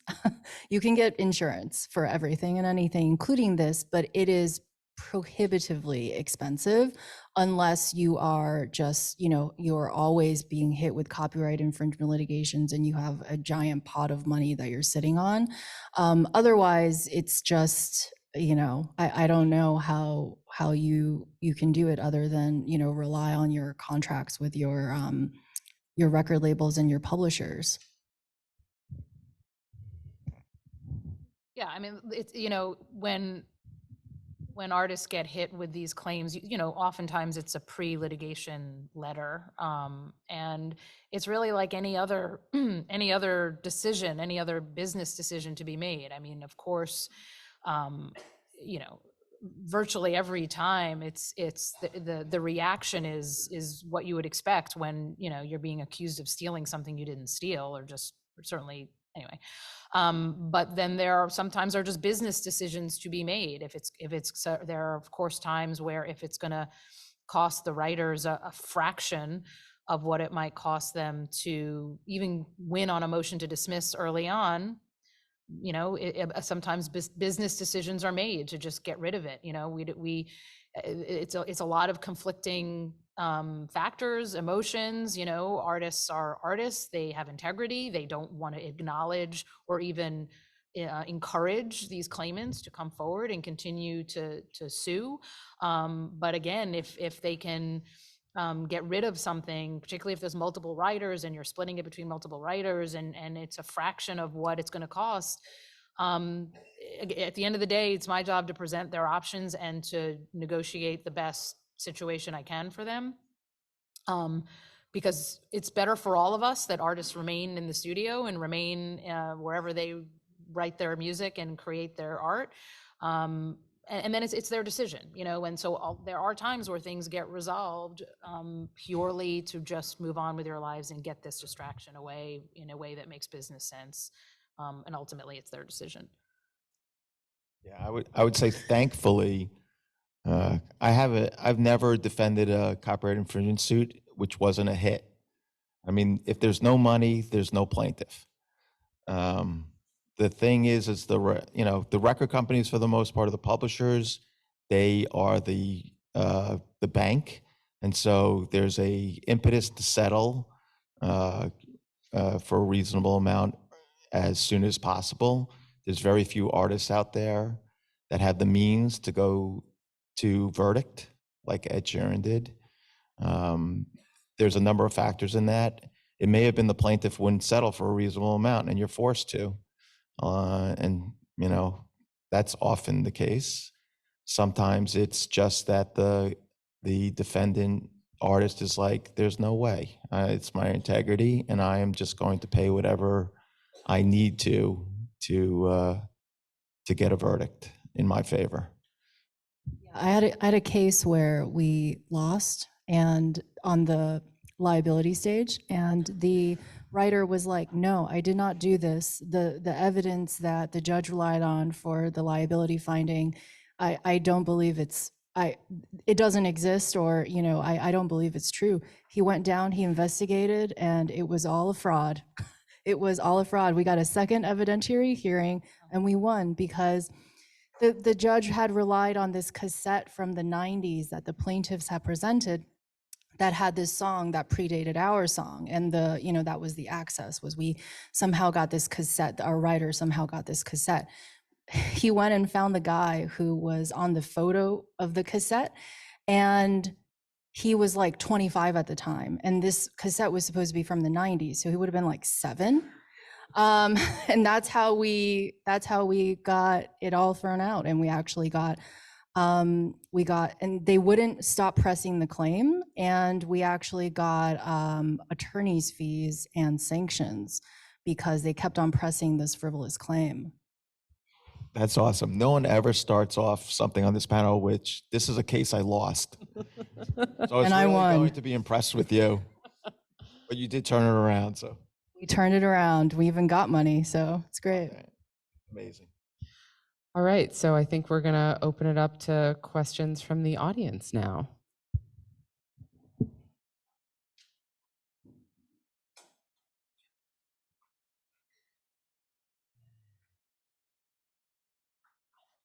Hi. So thank you for your very insightful comments.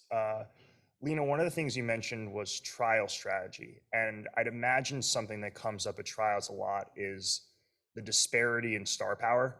So like the Blurred Lines case, right? That was a very popular song 10 years ago, but Marvin Gaye is like a towering figure in our culture. Or like the Led Zeppelin case, you had one of the most iconic rock bands of all time going up against Taurus, who was like a one-hit wonder. And so if you're, well, maybe that's just subjective, but, and so if you're defending like a Robin Thicke or a Taurus or a lesser known band against one of these cultural Goliaths, how do you strip away that star power and speak to the jury about the more technical nitty-gritty issues and sort of make sure the case is about whether the music is actually copying something else versus who the artists are? Well, I think you try to get the case away from the jury. That's one thing. Juries are inherently unpredictable. Juries are different depending on the jurisdiction. So you'll see like Richard Bush will try to file lawsuits in Tennessee because that's where he knows his base. That's where he understands his base. So I mean, there's a reason not a lot of these cases go to jury because, I mean, it's a lot to, I mean, you know, Eileen explained so much, and that's like a fraction of what a jury needs to understand to make a coherent decision.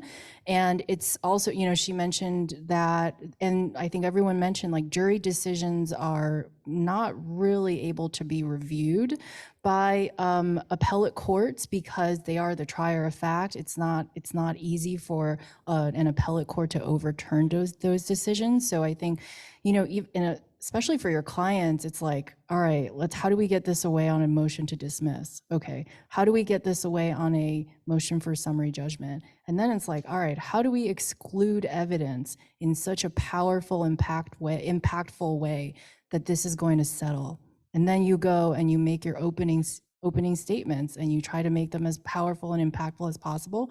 And then you try to cut down on the testimony. You try to make your your I'm speaking on the defense side, obviously. You try to make your examination as forceful as possible. And, you know, I think one powerful thing, especially with, you know, what Eileen was talking about with Ed Sheeran and using that video, is really powerful thing is using someone's evidence against them. That is super powerful and impactful on juries, on jurors, on, you know, that is like just a really great trial tactic and in general in life. So, I mean, I think those are all ways to try to get it away from, you know, lay people who don't understand the nitty gritty and make it cheaper. Jury trials are really expensive too. Thank you. Could you discuss contract law? Have you seen any cleverly written contracts which might preempt copyright law? Anything in the realm of contract law? No, because the copyright law has a preemption clause. Well, it preempts all state law claims. All right, but along the same line, from Spotify's perspective, how do you tell someone, well, no, we're not paying royalties here because you're in the public domain? How do you have a system you have there? We pay rights holders, so public domain doesn't have rights holders. I'm not sure. No, if the okay, but back to rights holders and contracts versus for instance, if an artist recorded a song that's in the public domain, that's copyrightable. So his version of it, so they'll pay those. They become the rights holders, so they will pay that.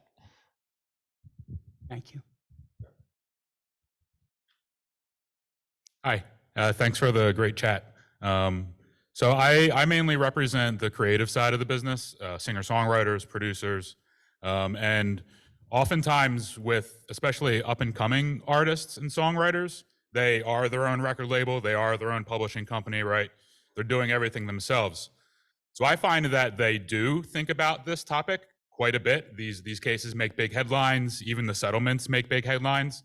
And like with the Ed Sheeran case, I'm pretty sure he came out and said like that stressed him out so much, like he thought about never writing songs again because of the case. Like my clients hear this and they don't want to have to deal with this. And I often find that in order to come up with this like kumbaya situation ahead of time, it becomes kind of an ask for permission versus ask for forgiveness question for them. And they often want to ask for permission, even if I don't necessarily think they need to, or it's not advantageous to them to do it from a business perspective. So I'm just wondering if you have any advice or have been in situations with creative clients in terms of counseling that type of decision, particularly more up and coming artists that are looking into the future as opposed to the superstars that are already there. I mean, one way is to get an opinion from an expert. Then you know one way or the other. So if the expert says, I don't find an infringement, it's not foolproof, but you can do that.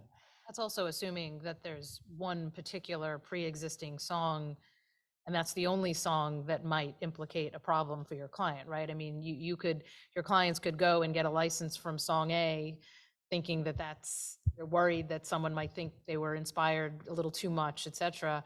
That's not stopping 14 other claimants from claiming, okay, whatever, I think you infringed my song, right? So it's a little bit, there's no crystal ball, you know, and so it's at the end of the day, it's somewhat of a gut check of, and, you know, some form of insurance policy that may or may not help you. It's Yeah, as we were saying before, actually, you were saying insurance is prohibitively expensive. We're especially when we represent independent labels, they're constantly asking us about insurance, and I'm like, here's the broker, go talk to them, and they come back and it's like it's 80,000 a year, and the deductible is 100,000, and they're just like, oh, we'll take our chances. But from an artistic perspective, I don't know. I think that artists are just like, I need to create. You know, if they're coming to you and asking you, is this song okay? I mean, I've never had that question asked of me. Usually they're just like, it's original, I wrote it, and I'm putting it out. And I'd like to think that I might be going on a bit on a limb here, but for the most part, artists are not suing artists. correct. And if a true artist feels that another artist crossed the line, you know, historically speaking, they work it out, you know. So the type of claimants that tend to bring these claims for whatever their reasons are, you know, I don't know that there's any way to truly protect against that, unfortunately. Thanks. Hi, Sam Bodenheimer, aka Bodie, a JD MBA alum here at Fordham and also music producer. You spoke quite a bit about the procedural process in the courtroom and also the demonstrable process of creation as affecting the decision making, whether something is infringing or not, both subjective and influential. I'm wondering two things. One, if there is, to some extent, a quantifiable calculation of a set of raw data or point system of chord likeness, song likeness, or evolving sounds that are used in the studio.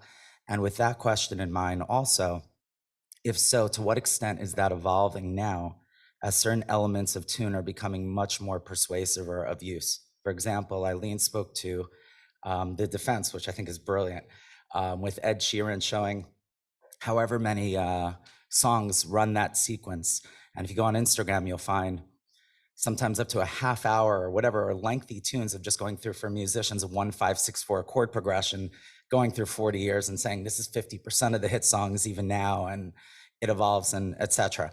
So I'm wondering to what extent, and then there are songs, and then there are books like Song Machine or something like that that show like Max Martin and the Swedish Well, I may DJ have crew. played the Axis of Awesome video at trial. What's that? If you- Access there's a video that my colleague and I, little inside baseball, you know, argued over for quite some time before trial about whether or not I should use it. There's I guess a comedy group called the Axis of Awesome that if you just Google Axis of Awesome 4 chords, you'll find it. And It may have been it. It may have been the one I was thinking of. you know, it would, I think it worked. Yeah, and I'm wondering to what extent, because I'm thinking also like historically, initially, let's say rock songs followed this progression, and now everybody follows one of a few progressions. Bluntly in the studio, people will often take a beat, change a couple notes, take a progression, work on it, or do a little pedaling of a motif of an existing song, and that's kind of commonplace. So I'm wondering to what extent there are any existing quantifiables other than this is the procedure, these are the strategies in court, this is how to manipulate a jury to an extent, this is how we dig into people's social media and see what their intentionality was, versus, well, what is the more quantifiable way if it exists? I mean, there's no formula. So, Right. So Okay. you can't just like input the alleged similarities into a computer and spit it out and be like, you win, you lose. It's not, you know, it just isn't. But as an influence, I'm saying as a musicologist, will they say these are the things that will lean more toward something that we should look at, or this is industry standard, that these are certain elements that, yeah, this is how it's done in the industry as a whole? Well, look, anything that you're talking about that is, this is how it's done, you know, chord progressions, beats, that kind of stuff, then presumably you're going to be able to show that even if your guy took things that existed before him, it existed before whoever's claiming it as well. You know, things that are, you know, what we call musical building blocks, chord progressions, beats, basic melodies, basic, you know, things that like have existed, you know, for centuries perhaps. No one can, I take the position, and certainly we did a trial, and there's case law out there that supports it, that no one can own basic musical building blocks. And where you cross the line between, if you take a basic chord progression and you take a basic rhythm and but you combine it with some, bizarro, sounds that no one's can recall ever hearing before with some made up lyrics that, don't exist in any other song except this one, you might have a problem, right? Even though it's just a word and a chord progression and a whatever. But, there's no formula. It's just, sometimes it's a gut check, but it a lot of times comes down to prior art is showing that whatever you think is similar between these two songs, does that person own it? And that person sue on it, and should that person be given a monopoly over it so that nobody else can ever do it again? This is why we all feel very comfortable we won't be replaced by AI. Right. Hey, hi. So I have a question about when you get to juries. So I was a music major before I came to law school, and I know if I ever tried to explain anything musical to my parents who are very non-musical, it goes right over their heads. So when you're getting to a jury, how do you effectively explain the underlying music, the sheet music, the differences in the notes, the chord structure? And I guess in jury selection, do you look for people who have any sort of musical experience? And if you get to a jury and they don't, how can you effectively explain to them music? I mean, I exactly the way you started. When I was approaching this trial, I was like, okay, I have to, my dad's a musician. My mom is not, just completely tone deaf, everything. So I was like, I have to prepare this case for a jury of my moms, right? Because if I have people who understand music, I'm good. And so, yeah, a lot of that was through our musicologist, really, and making sure his testimony wasn't too academic, wasn't too esoteric, and just really breaking things down to explain it to a jury of my moms, really. That's the simple answer, given the time. Yeah, we just use examples. So if we're trying to explain what the difference in copyrights are, well, I'm dating myself, but the way I used to explain it in court was by taking the Roberta Flack, who's a very popular singer-songwriter, wrote Killing Me Softly. And then, in the 90s, a group called the Fugees covered it. And I would say, well, Roberta Flack is the writer, and she owned the copyright. And Sony actually was her record company at the time, and they owned the master copyright. Then when the Fugees recorded it, Sony again owned the master copyright because the Fugees were on Sony, but Roberta Flack still owned the underlying composition, the writer's share. And that's how, so you use simple tools that the jury will understand to explain, simple more complex concepts. And just really quick, so when you're selecting the jury, do you look for people who have any musical experience? I do not. I actually like jurors that we have different styles. Depends on your case, right? Yeah, that's true also. We felt very strongly about the musicology in our case, and so, yeah, we weren't running away from that. So, but it's risky, right? Because you could have someone who misunderstands the music and they think they know it all because they're a musician, and they could sway the jury as well. So there were moments where there were decisions to be made. That is, I generally go on that side of things. Like if all of a sudden you have a producer on the jury, he's explaining to the whole jury what he does and why it's this and that and the next thing, and they hijack the jury. So you try to stay away from that, but also it's very difficult to eliminate folks. So you do the best you can. But someone who has a lot of musical experience, I try to eliminate. All right. Well, thank you very much. I'm being shown a time card, so really appreciate everyone's attention and very good questions.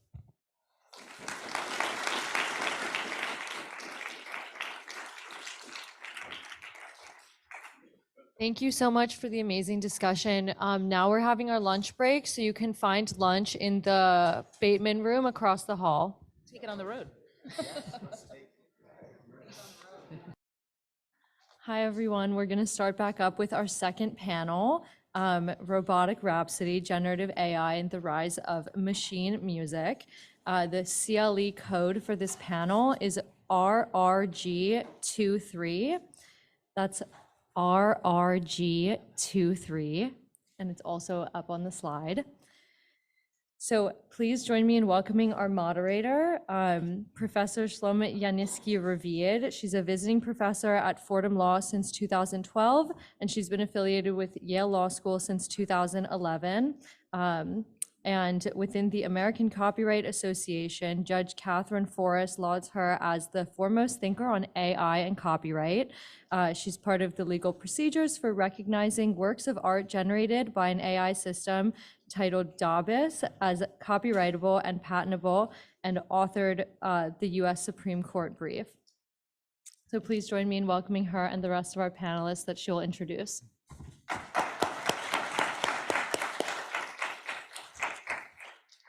All right, so thank you, Ellie, the Simpsons editor and the chief editor and all the other organizer of the Fordham IPLJ journal. I'm very proud to be here, and I know, Ellie, how hard you work to perfect this perfect organized conference. So thank you for having me, and with me in this panel, Paul Flaker, partner at Meyer Brown, Alex Mitchell, co-founder and CEO of Boomy Music, Mark Ostro, senior counsel at Romano Law, and I think we're gonna have the most updated discussions on AI and IP. So actually, I'm researching this field of AI and IP for years, writing, lecturing, publishing, and matter of ownership, accountability, and more. And recently, as Ellie said, I'm part of the appeals on Dabos creation. Dabos is an AI system that created works of art. And we appealed to the Supreme Court from the patent perspective. And now we are working on the appeal on the DC court, and we'll discuss all these issues. But just now, after so many years, I'm doing this topic. I'm focusing on this topic. Since the new, we call it the new counting, began from November last year when OpenAI released the chat. So that everyone is well aware of. So I think people start understanding what does it mean to create autonomously and creatively. And so on the one hand, we get a really revolutionary tool. On the other hand, there are a lot of threats and concern, and we'll address that. We here and kind of like we are aware of the new cases of AI-generated songs, and this raises a lot of challenges and questions.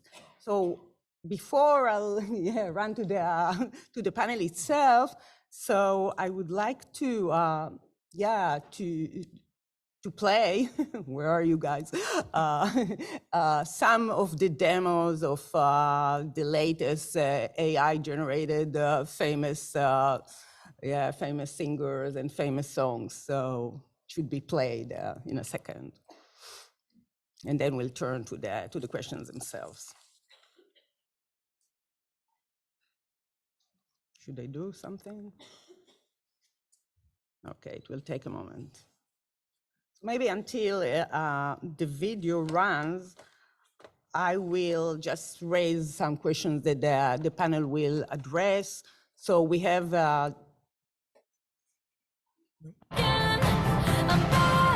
so these are all music that was generated by AI, and some of them you'll recognize and some of them you won't. But you all have to be aware of this new revolutionary tool that generate AI music, and what are we going to do with that from copyright perspectives. Welcome to Watch Mojo, and today we're counting down our picks for the top 10 AI-generated songs.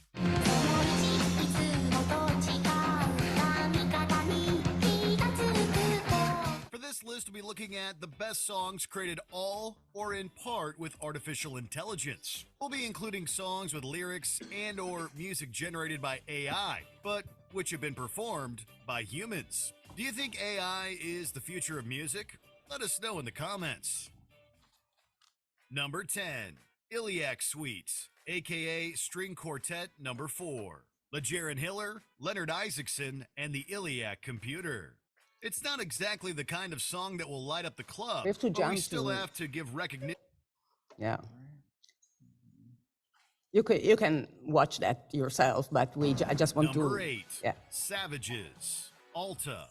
One of the biggest developments and controversies regarding AI-generated music is how good it's gotten at emulating popular artists. There's a track, Heart on My Sleeve, which sparked major conversation for how much it sounded like an actual collaboration between Drake and The Weeknd.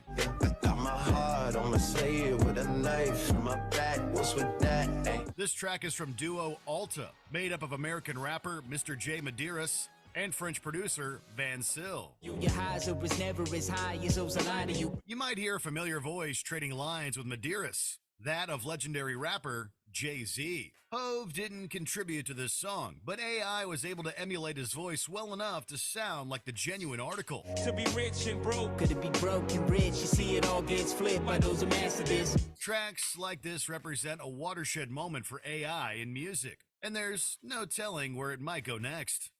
The Savage. We are the Savages. Number 7. Yeah, that's it. Not That's it. Mine. I mean, I think, you can watch it yourself. It's on YouTube, but I thought it will be important to run some demo before we start the conversation, that you kind of like feel how like what's the situation now. So questions that we are going to discuss will address ownership of songs generated by AI, and more generally IP works that are generated by AI. Accountability, the impact of recent US court office guidelines, court office decision, the DC court and other courts regarding IP, which includes music. What does it mean, human contribution in general in terms of IP, and more specifically for the music industry? What's unique about music, which we can differentiate it from other IP works? Would it make any difference if we are referring to partial AI assistance, like a half song, half of the song was baked by the author, and then he used AI for completing the work. Things like how do we refer to voice? Can voice be copyrightable? What about singers that passed away and AI can regenerate and then bring them to life? And we have a lot of other questions to address. But first, please introduce yourself and why you are here. Sure, yeah.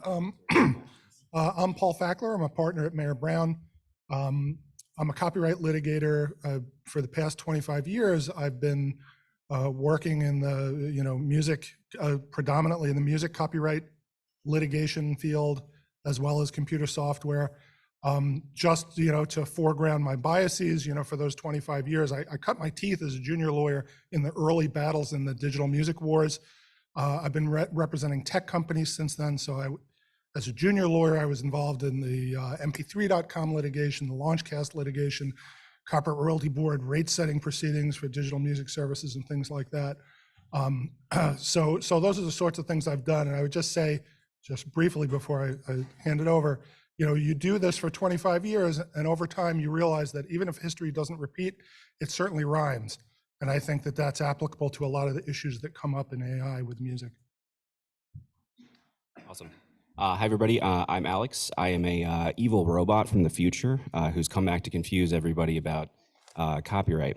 That doesn't always get a laugh. It doesn't always get a laugh. So I'm the founder and CEO of a company called Boomi. We're a developer of artificial intelligence-based music products that enable human beings to create music, even if they don't have the requisite sort of skill sets. We're a pretty unique company in that we are both a developer of AI technologies as well as a rights holder ourselves, a record label and a publisher and a distributor in every meaningful way. We're also backed, to clear our biases, both by sort of traditional Silicon Valley venture capital, as well as major rights holders like Warner Music Group and others. So we sit, particularly from an advocacy perspective, very much in the center of a lot of the issues that you just brought up. I like to bring a lot of nuance to the conversation. For example, I would posit that none of what we just heard was AI generated music whatsoever. And I can get into why and defend that statement. But yeah, happy to basically answer any questions about the technology, policy, and sort of how we see, our platform with millions of users and millions of songs. Our users have created about 18 million songs with our technology so far, as having an impact on not just policy, but like basically the entire future of music and creation. Right. Good afternoon. Is this thing on? Yes, it's on. I'm Mark Ostro. I'm senior counsel with Romano Law here in New York City. My background is that I started out in the music publishing business with a small jazz publisher, and then I went and spent 5 years in the legal department of BMI. And from there, I worked for another publisher, a very renowned classical music publisher, Boozy and Hawkes.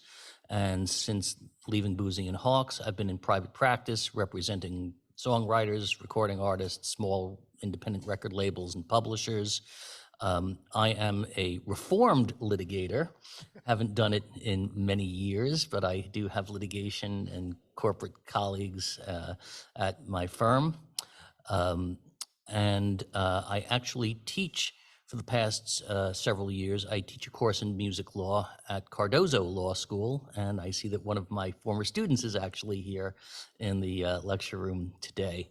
So I have a background in how the music licensing ecosystem works, and certainly can talk about how various rights have traditionally been licensed and the potential impact of AI on licensing schemes. Great, what a prominent speakers we have. Actually, these slides were made by AI as well, so we are really into AI.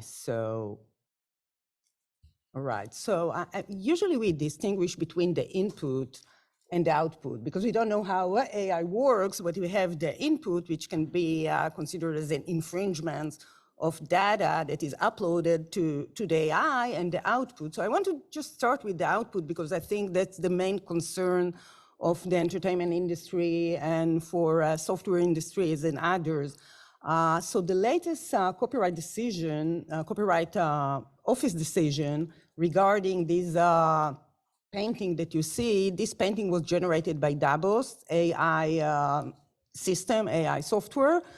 And we are in a project runs by Ryan Abbott, submitted it to the Copyright Office, and we wanted the Copyright Office to register this painting and as copyrightable, but it refused. And then the DC court, where we took the case to, refused as well. So the first question I would like to impose, and then the US Copyright Office published guidelines saying that any work generated by AI won't be copyrightable, and there should be human contribution only that can be copyrightable, following the monkey case, if you know about that. So I would like to ask you, and then like the three of you, what's your approach? Like, what's the impact of these decisions, like the copyrightability? What should be human contribution? Because in another case, the Copyright Office decides that even if an author made, a Casanova case, even if an author made a contribution, and but she wrote a book and she put the script into Midjourney, and Midjourney created a lot of kind of like paintings, and she wanted to register that as with the US Copyright Office. They gave her the registration, but then they published, the author published that she made it with Midjourney. So the Copyright Office canceled their registration and gave her only the copyright over her script, but not over anything that was made by AI, even though she contributed a lot. So I wanted to hear your, I think it will be interesting to hear your take on this, the impact of this decision on the music industry. Well, I guess I'll start. I think, as far as I know, Historically, to the extent the issue has ever been addressed, it's always been determined that the authorship that's protected by copyright, going back to the patent and copyright clause in the Constitution, it only protects works of authorship, which has, as far as I know, in the past always been deemed to be human authorship. So to my mind, as a copyright lawyer, I don't feel like the position that the Copyright Office has taken more recently with AI is different than positions that have been taken in the past. And I don't think that this issue of ownership or authorship rather, and copyright protection has any unique features in the music industry than in other creative industries. But I do think, as someone who litigates, so is involved with when people are disputing about ownership and authorship, and once you have a copyright, you can cause a lot of havoc in the courts and a lot of grief for somebody you accuse of infringement. I will say it concerns me, at least at the gut level, the idea of opening it up and granting copyrights to things that could be created in an automated fashion with no human authorship contributing to it. I think the interesting thing is the mixed question. And when I said before, history doesn't repeat, but it rhymes. Turning to the music industry, I'm sure that the big music content companies will find a way, as they start using AI in the creation of both songs and recordings, which they probably already are, they certainly will, they will find a way to own it. Because if you look back, in the old days, when we used to write the briefs on stone tablets, sound recordings weren't even protected by federal copyright, right? And then CDs came out, and all of these old pre-72 recordings got released, and they became commercially important again, and there was a lot of revenue. So the record companies, of course, tried to register the copyright, and the Copyright Office said, well, no, these are pre-72, you can't register. So then they said, oh, yeah, but we remastered them, right? And the Copyright Office said, well, that's not enough, because remastering, if you're just sort of making them digital and you're not making any new creative changes in the underlying musical content, that's not enough. You would have to go back to the original multi-track masters and remix them. So then all of the record companies said, oh, okay, yeah, that's what we did. That's the ticket. We remixed them. We didn't just remaster them. So then they got all these registrations for these, CDs. So as long as there's a path to, use AI to create new musical works and have any minimal human intervention that could be couched as creative, they'll find a way to at least get registrations for it. But that's... Yeah. Alex and I were actually talking about this over our brief lunch break, and part of it is the definitional terms of what constitutes AI, and particularly in the music sphere, generative AI, where you put in a prompt and it spits something out, that's one thing, but there are all sorts of quote unquote AI applications that are already and have long been in use in the music industry. You couldn't have Billie Eilish creating all of her music with her brother in her bedroom on her laptop without AI tools. For example, every digital audio workstation, every DAW, has patches. The example that I was using with Alex at lunch is, let's say, because again, partly because I come from a classical and jazz background, let's say you have a pop song and you want an orchestral background, so you have a patch from the London Symphony Orchestra. When you press an A key on your keyboard, it's not the London Symphony Orchestra playing, it's some sort of AI application that's manipulating the actual recorded sounds that's manipulating that. And you can manipulate the attack, and you can turn a violin into a trumpet or what have you, and the decay. And all of these tools are quote unquote artificial intelligence, and nobody bats an eye about that. The other issue, before I shut up and turn it over to Alex, is something that Paul briefly addressed. It's like, how much human input is required? And the Copyright Office guidelines are necessarily somewhat vague about this, because it has to be, because it's a case specific, just as we heard in the last panel, every infringement case depends upon its facts. Every creative work is created slightly differently, and there's going to be a different level of human input. Okay, so just simply transferring it from audio analog to digital, that's not enough. But if you go in and manipulate, the EQs and you boost this and that, that's enough. Who's making those determinations? And ultimately, should we be making those determinations? I'll let you segue on that. Well, it leads to some very strange questions, right? Like how specifically, what do you, in that digital audio workstation process, do you consider to be AI or not AI? Autotune would be probably a really good example, right? Depending on how an autotune plugin is created, in some cases that is replacing the voice, in some cases that's augmenting the voice. In any way, you can definitely use this as a shorthand for automation. But I think you really hit on the critical issue here. And if you take nothing else away from this, it's that what AI means in the context of music has changed almost like on a monthly basis over the last like 8 or 9 years that I've been involved in this field. What we were calling AI music or AI generated music 8 years ago was different from 6 years ago, different from 5 years ago, different from this year. AI is probably not a great term. It's extremely broad. It refers to a broad set of methodologies. And to your point, and if you go to any artist or any producer, what they'll tell you is that, well, if you can create any definition of AI you want, every single artist and every single producer in some way has been leveraging this in their works. But let's talk about like why this is a topic today. I think a great illustration of the vague definitions of AI is the videos we just watched, right? I don't think anybody a year ago or 5 years ago or 8 years ago would have said that if you have an otherwise normally produced track, right, in a studio by a human producer, they are creating the beats, they're creating the instrumentals, maybe they're doing it in the style of an artist, which has its own, not a lawyer, but has its own sort of carve out. And then what this person does is create sort of an AI generated vocal and puts that vocal, just that vocal line into their otherwise normally produced track. And that's what we're hearing in that video. I don't know anybody in the field who would have called that an AI song or AI music or an AI generated song, even 12 months ago.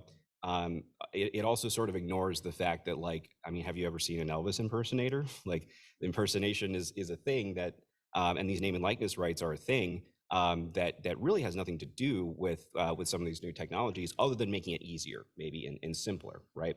And so there's a lot of different companies. There's a lot of different methodologies. Obviously, we stay very much in the, this is a human created work. This is a copyrightable work. And, in our conversations, even as part of the Copyright Office guidance, speaking directly in some of these events with the Copyright Office, that's the point that I think really, really gets lost, is like, what do we mean when we say AI? To keep ranting for 1 second, if you were to take, and we talked about this too, I'm curious for your thoughts on it, because I don't know if I'm right about this, but if you are saying that, in the registration guidance, and to be clear, I think the Copyright Office is doing the absolute best job that they can with this stuff. These are really complicated issues. But if you read sort of how they're defining generative AI, and you're saying, well, when you register, a work that could have incorporated AI elements, and if you would take that definition pretty uncontroversially to say, well, this is a creative work, some of it was created with AI, some of it was sort of directed by a human being, and an AI system has pieced together, for example, different types of media into this final work, and that's not a copyrightable work because that's an AI generated work. I just described your iPhone camera. Like, that's what your iPhone camera is doing when you point and you press the button. You're not actually seeing a film representation of the light that's coming in your camera. You're seeing a highly advanced set of AI systems that are taking a whole bunch of different composite images, using algorithms to figure out what put them together. And so I've never heard anybody refer to their iPhone photos as an AI generated photo. I've never really seen that, right? And nobody's saying that those photos are not copyrightable. Exactly, and it would be sort of a silly argument, maybe. But that's, if you, in a literal definition, kind of what they're saying here, is that you would need to go in and disclose which parts of your image from your photo were AI and which parts aren't. So it's kind of. I don't think that's necessarily true based on the Copyright Office guidance. And in preparation for the panel, I did a little woodshedding and actually read the guidelines within the last couple of days, just so I could try to remember them.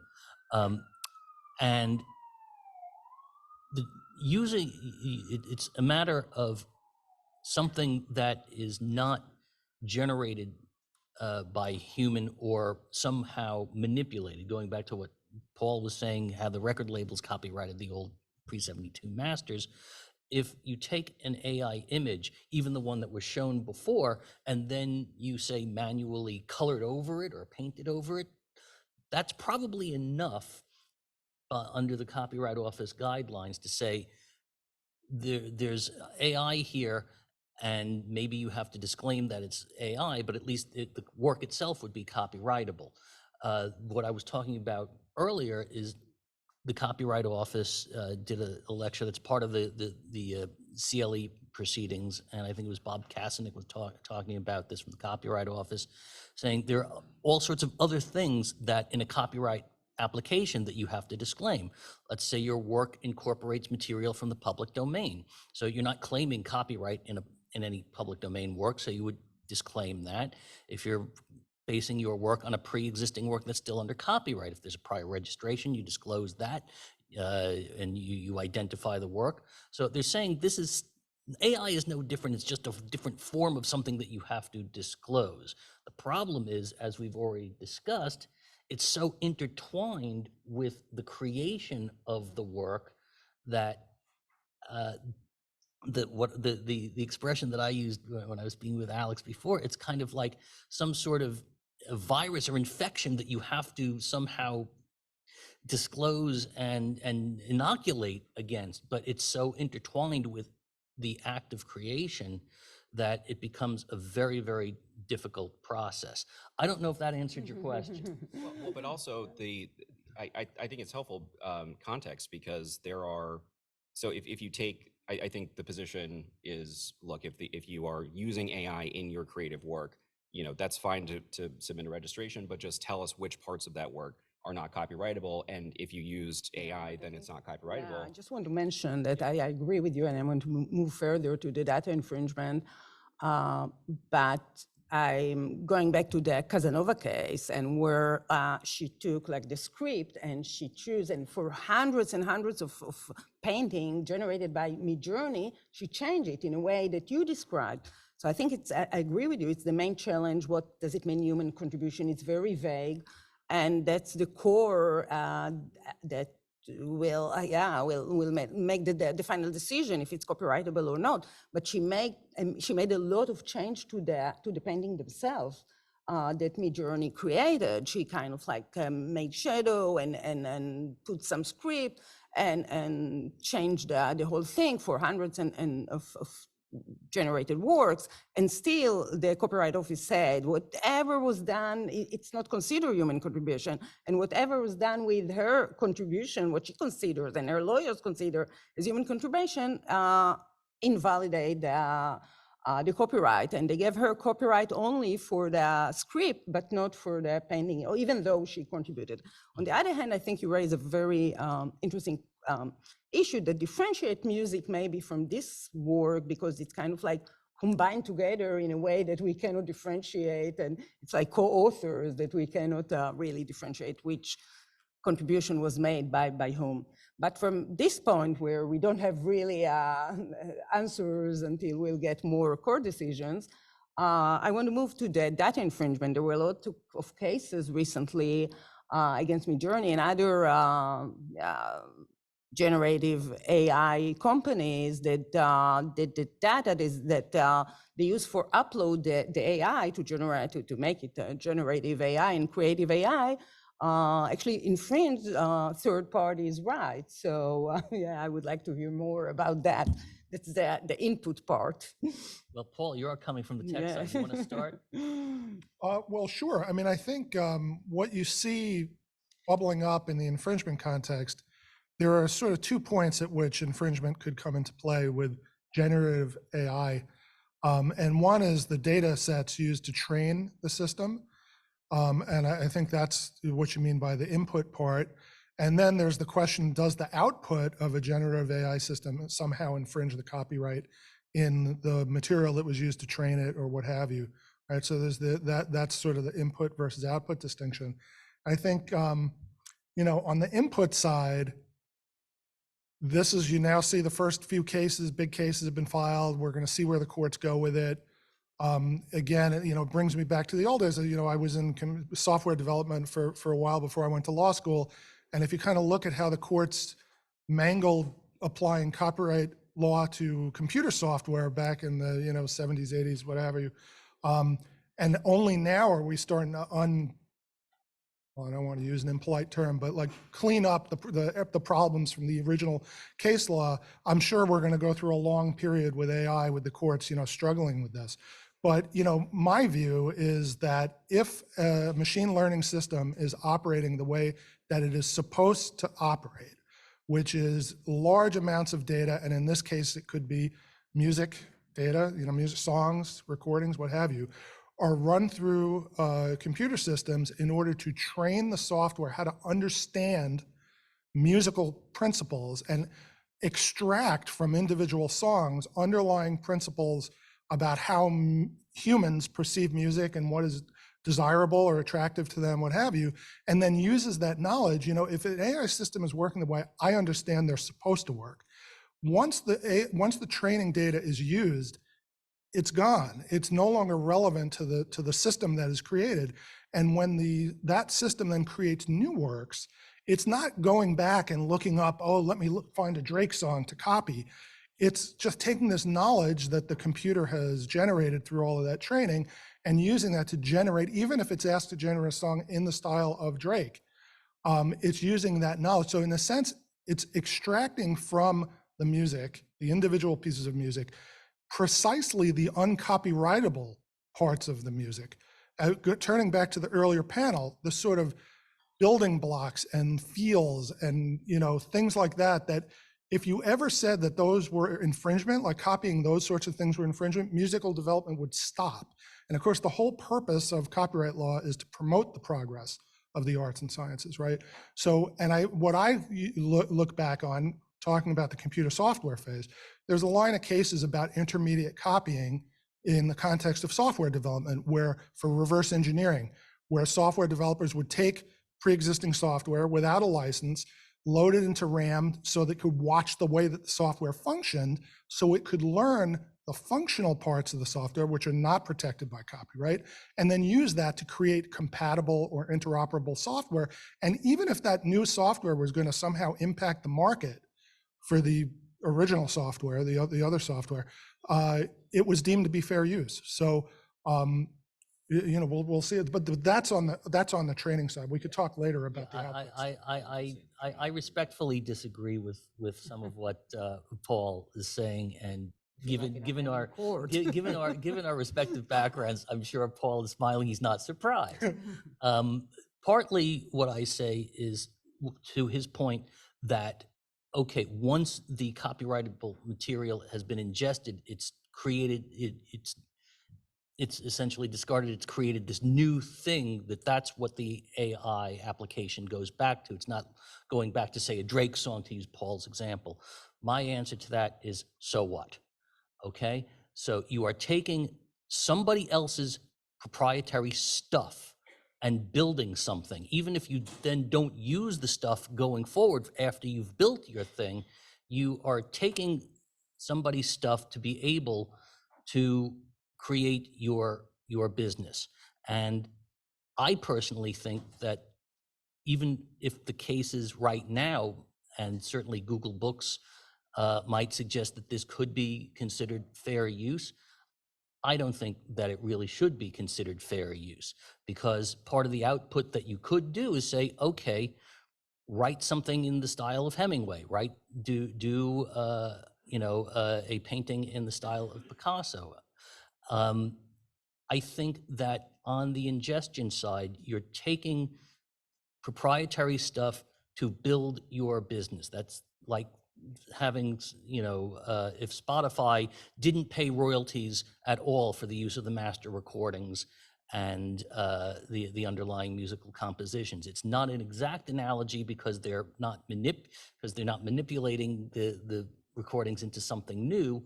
But again, that I personally think the whole idea of transformative use has gone a bit too far. And we're seeing in the Warhol case, to get a little sidetracked, that we're backtracking a little bit on how far transformative use can go.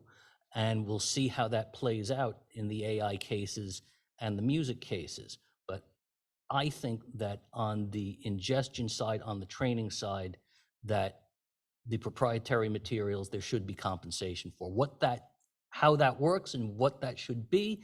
We can talk about that, but that's what I feel.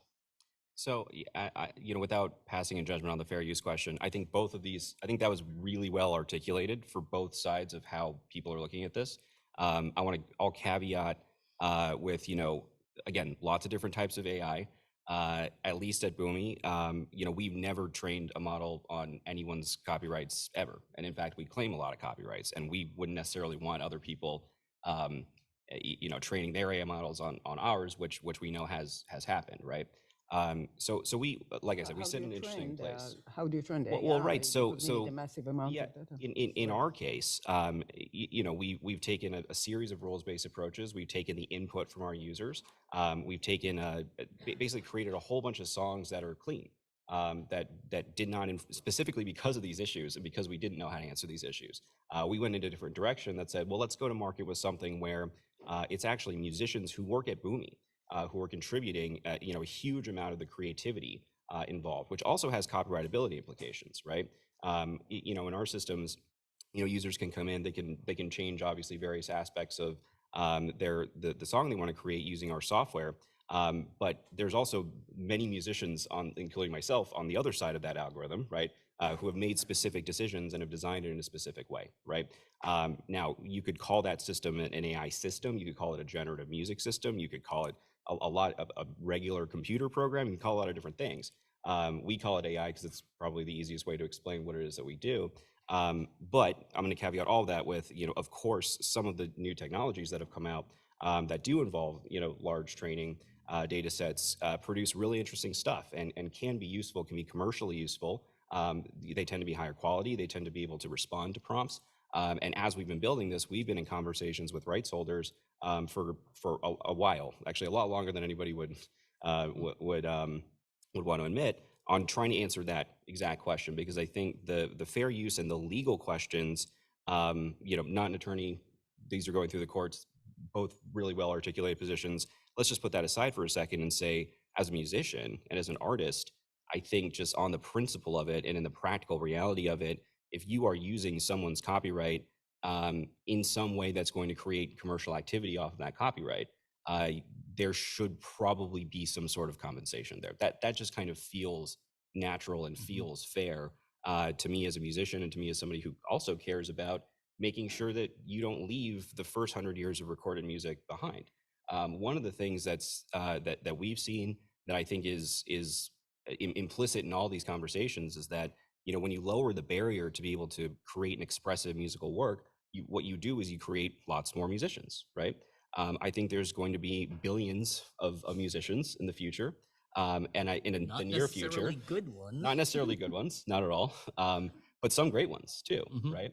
And if you've taken that skill set down to zero, and you have a lot of different people creating a lot of different music, is that a future where you want all of the models to, out of a concern over the fair use questions, to not have any sort of compensation go back to anybody, to develop it all sort of totally clean, and just move forward that way? Or do you want to make sure that the first 100 years of recorded music and the first 100 years of compositions are remunerated in some way as part of those systems? And the way these conversations develop and the way these licensing conversations and negotiations develop today will define that question for a really long time. And so I think in a rush to say, well, hold on, and how does this stuff work and who pays for it? Without solid answers to those questions, you're probably guaranteeing, a future in which all of the music that all these billions of people are creating is, net new, not paying anything back. And so we really just have to answer, I think, as an industry, what kind of world we want to create, given sort of the inevitability of the stuff. Yeah, I think that's really interesting. Before we move to the next question, what solution can you propose? Like I can think about like blanket license from, yeah. If you want to kill an industry, Yeah. the best thing you could do to kill it is to require them to get a blanket license from major copyright owners. And especially because, look, just for a baby rebuttal, just to your very good points and on the whole training thing. Every musician, including myself and including you if you're a musician as well, who learned to play music, learned it by copying without a license existing music, okay? So the idea that there's this inherent inequity, like where does it go back? It's no accident. But we weren't making a business out of Yeah, well, you and I, our business doing it didn't work out, so we became lawyers. I did get paid to do it for a while. Okay, the knowledge that I learned from mimicking other artists and all of that other stuff, I actually did make some money for it, not enough to keep doing it, okay? So, and again, it's not, you know, like this concept in the music industry with the big content owners that anybody who thinks about a song owes, and here's the other thing, none of the money you're talking about that you think should be paid, it's not going to go to the artists and songwriters, it's going to record companies and music publishers. And, and they pay the recording artists. As someone who has litigated numerous audit cases for songwriters and recording artists, no, they do not. Well, at least that's what their contract says they're supposed to do. Whether they actually do it, yes, that's a matter of litigation. If they recoup, right? If they recoup, look, there's all sorts of accounting irregularities, but we're getting a little far afield. As somebody who has worked for a blanket licensing organization, I don't think that really is the way to the blanket licensing kills an industry. The radio and television industry and now the streaming industry seems to be working just fine with blanket licenses from the performing rights organizations. There's been disputes over the rates from time to time, sometimes very ugly, lengthy disputes over the rates. But I don't think any of the traditional terrestrial broadcasters would want to get rid of the blanket licenses. I think that's fair, especially on the publishing side. Really, it's on the sound recording side where the blanket licenses have been more of a disaster, because when you lump in the streaming services along with broadcasters, that's where I disagree with you, because, and I wouldn't necessarily blame it on the PROs, but the bottom line is there's not a single music streaming service in the United States that's ever had a single profitable year. We're now 20 years into streaming, okay?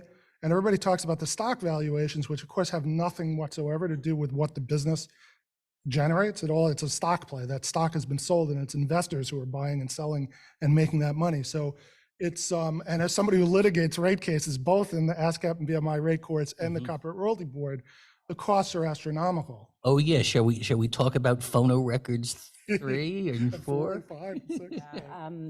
Yeah, Paul and I can have a little bit of inside baseball on rate setting proceedings.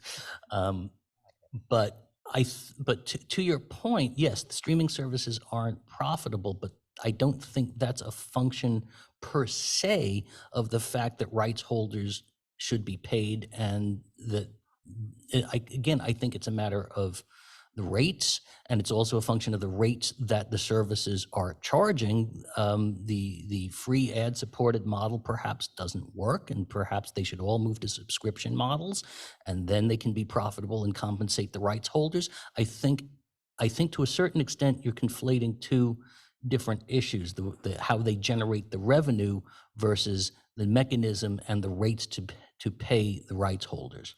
Yeah, I would like to, I just suggest, I mean, it's a conflicting interest, and it's really interesting. But we're far off the topic of AI. Yeah. You know, all countries are facing with this challenge. I can bring the solution from the Israeli Minister of the Legal Affairs, and they say that if you upload music from different genera and different styles, it's a fair use. But if you just copy the same singer style, so it should be an infringement. And I think it makes sense to, but we'll see what the future brings in the US and other countries. So lastly, I would like to ask a question that is really bothering from academic perspective because of all these AI generated voice of deceased people. So should it be different, or and if the question of if voice can be copyrightable per se, because at least two court decisions says that the voice for itself, it's not copyrightable. So like, what's your take on that? And then we'll go to the future. We'll end up with the future of music in the digital era. Solve So the you whole can thing. We'll solve it all. Right, Yeah. it's today over coffee. Yeah, I mean, in terms of names and likeness, I think that's a different area. Sort than what we're talking about. I think with training and the use of that data. Again, there's probably like a very deep, fascinating legal analysis you can do. I think there's also the practical consideration of like, if somebody's going to copy your voice, that seems like you shouldn't be able to do that without some form of compensation or some form of permission. Again, inside of that name and likeness, right? And you know, again, in thinking about how you can build this stuff, one of the recent cases, something that just happened, is, and we don't. This has nothing to do with us, but you know, there was a Discord channel where a lot of individuals were creating these models, sharing these models to power some of the, you know, some of these, let's call it voice copying or voice cloning based songs, and that was just basically shut down, I believe by the RIAA, and that's an interesting thing. I'm just not going to pass judgment on it. Just going to bring it up, in which you have, you know, you've got people who are using these technologies to do something. They're sharing them kind of with each other. They're not necessarily commercializing them. Discord is maybe commercial. It's kind of unclear as to whether they commercially benefit, you know, from this. Even the takedown mechanism on the basis of copyright for the fake Drake song that we all heard earlier this year is also interesting, right? Because I believe the mechanism that they used to take that down was actually the sample that was used, a copyrighted sample that was used earlier in the song, not actually anything to do with the voice. Right, because there weren't copyrightable elements in the new song that was the quote unquote collaboration between fake Drake and fake The Weeknd. So it was the copyrightable sample that they were able to hang their hat on for a DMCA takedown notice. Other than that, what you've been alluding to, again, you're not a lawyer, are state-based rights of the right of publicity being the primary example, and to a certain extent, laws of unfair competition. All of those with, you know, little wrinkle on Section 43A of the Lanham Act are basically state-based rights. And the two most famous cases that are in the CLE materials, the Bette Midler case and the Tom Waits case, are both on the right of publicity.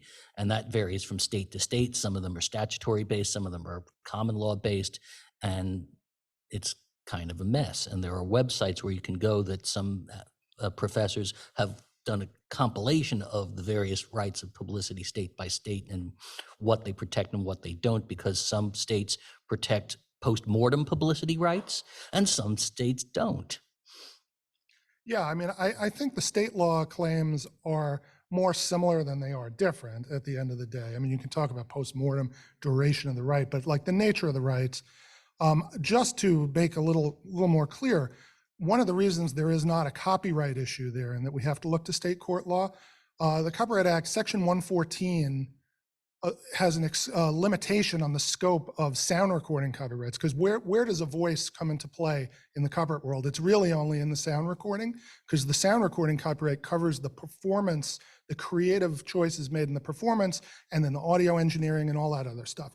So 114 specifically allows exact sound-alike recordings to be made of other recordings, and that does not violate copyright. So, you know, it's an example where the copyright law itself says you can do these things that may feel like, hey, you shouldn't be allowed to do that, but under the copyright law says, actually, you know what, you can. But the state law comes into play to cure some of the bigger inequities, because those tend to cover, if you do that, but then you release it and in a way that encourages people to believe they're getting a sound recording from the actual artist, right? Or if you're using it in advertising to advertise a product, and the artist would never have, like the Tom Waits case, famously, because Waits was notorious for refusing to license. No. Yeah. So that's the reason it's not a Well, copyright issue. I just want to put, everything Paul said was correct. First time we've agreed 100% so far today. But I just want to put a little bit of a gloss on it. The paradigm for Section 114B is basically if I hear an arrangement on a recording, I can go live into the studio and recreate that arrangement.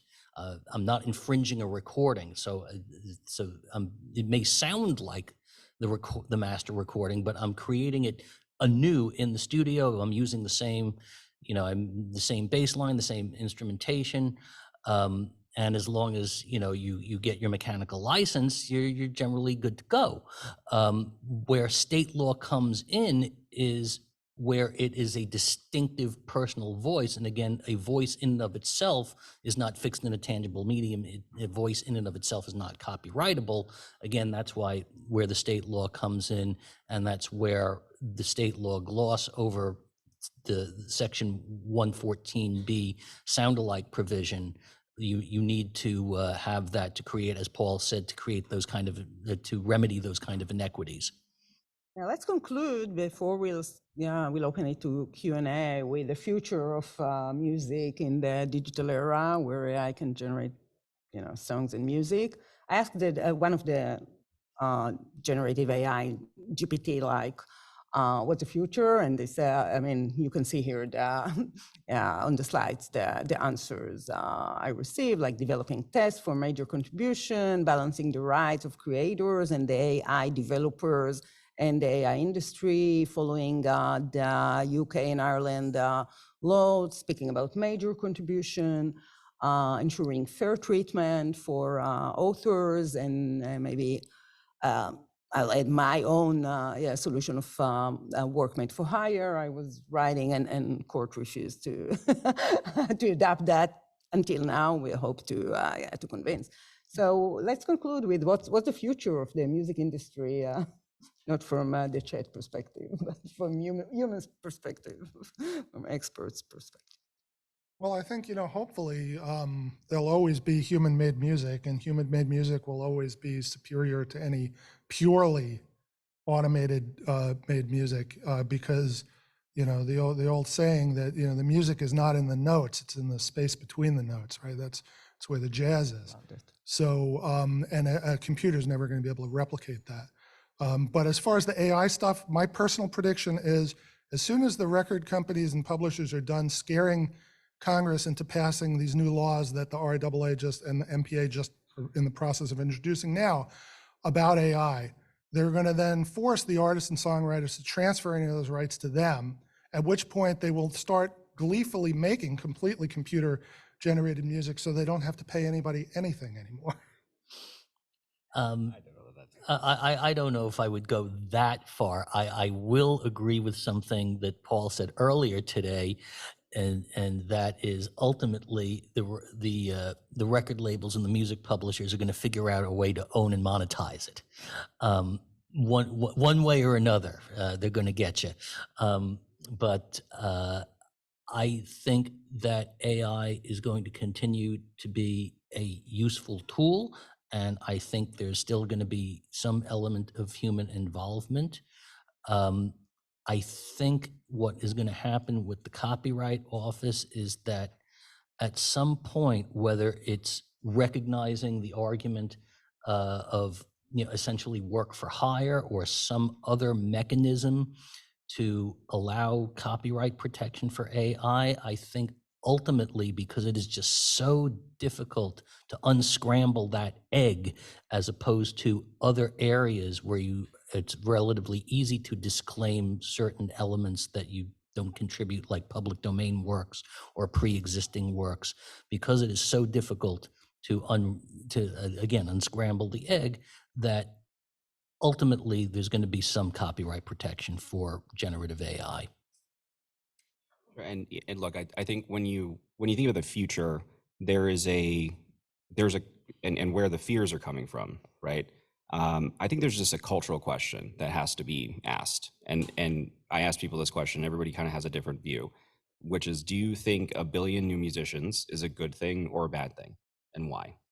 because I think if there's no real reason to fear AI. I think that's I think some of it's a little overblown. I think some of it's a little bit silly because you're talking about a technology that is not autonomous, is not something that wakes up one day and says, as an AI, I've decided to write the song for myself. This is people, every single song. Somebody on has to put Boomi. in the prompt. Well, exactly, or direct it, or come up with an idea for it, or hear something back and change it and add their humanity to it. Every song created on Boomi has a heartbeat behind it. Every single one of those 18 million songs was created by a human being, was created by a person in a way that's actually pretty verifiable, more so in some cases than some of the confusion that leads to, or some of the methodologies that lead to the confusion we were talking about before. So be afraid of the right thing, right? And I think really what I keep hearing is the thing that people are afraid of is equality, and losing this idea that you have this highly specialized skill that automated systems, right, and software, in the same way that you can press that button and hear a symphony orchestra, which, by the way, as somebody who played in orchestras, right, is like, oh yeah, that's fine, right, nothing wrong with that. The natural endpoint, I think, for the history of music creation is what is the minimum amount of humanity necessary to express myself musically? Can I express myself musically with a cello without knowing what a cello is?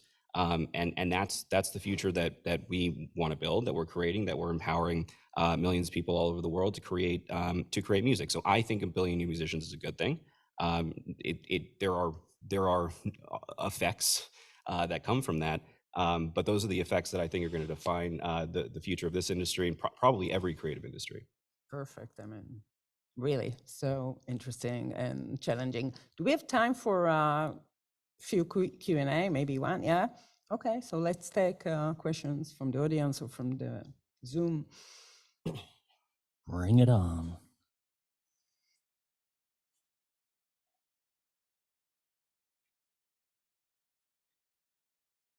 Hi, thank you so much for an amazing panel. My name is Hannah Smith. I'm a staff member of the IPLJ, also a former classical musician. I feel like we should all say our instruments before on this. So I was a violist at all the conservatory.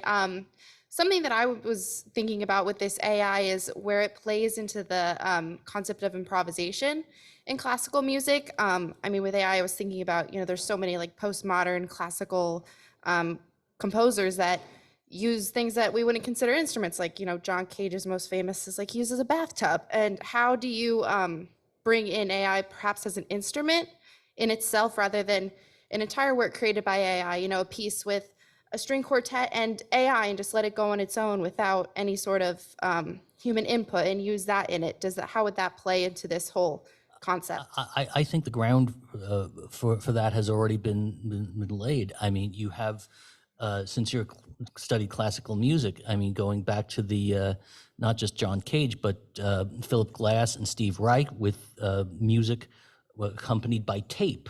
Mm-hmm. And they used to have to splice the tape. The famous loop compositions from the mid to late 60s. So I think what you're talking about is merely an extension of that. And, if you can use recorded tape, and manipulate that as an instrument, there's no reason why you can't use anything that we have possibly defined as artificial intelligence to incorporate that as an instrument as well. And just to follow up on that, would there be a difference? I haven't taken a lot of like intellectual property or AI courses, so this is just a, curiosity question. Would there be a difference in how it's categorized under the law if it was that kind of non-out input versus input sort of consideration, like was talked about earlier on the panel, like, artists create some sort of generative line and put that into a machine versus, just like pressing play on a tape recorder that's already created, or something that's like completely its own entity without any sort of human input other than press start? Is there any difference in that? Again, as part of the creative process for creating that new work, one of the things that Alex and I were talking about at lunch was, you press the reggae button on the Casio, and you create a new work around that. And that's perfectly copyrightable.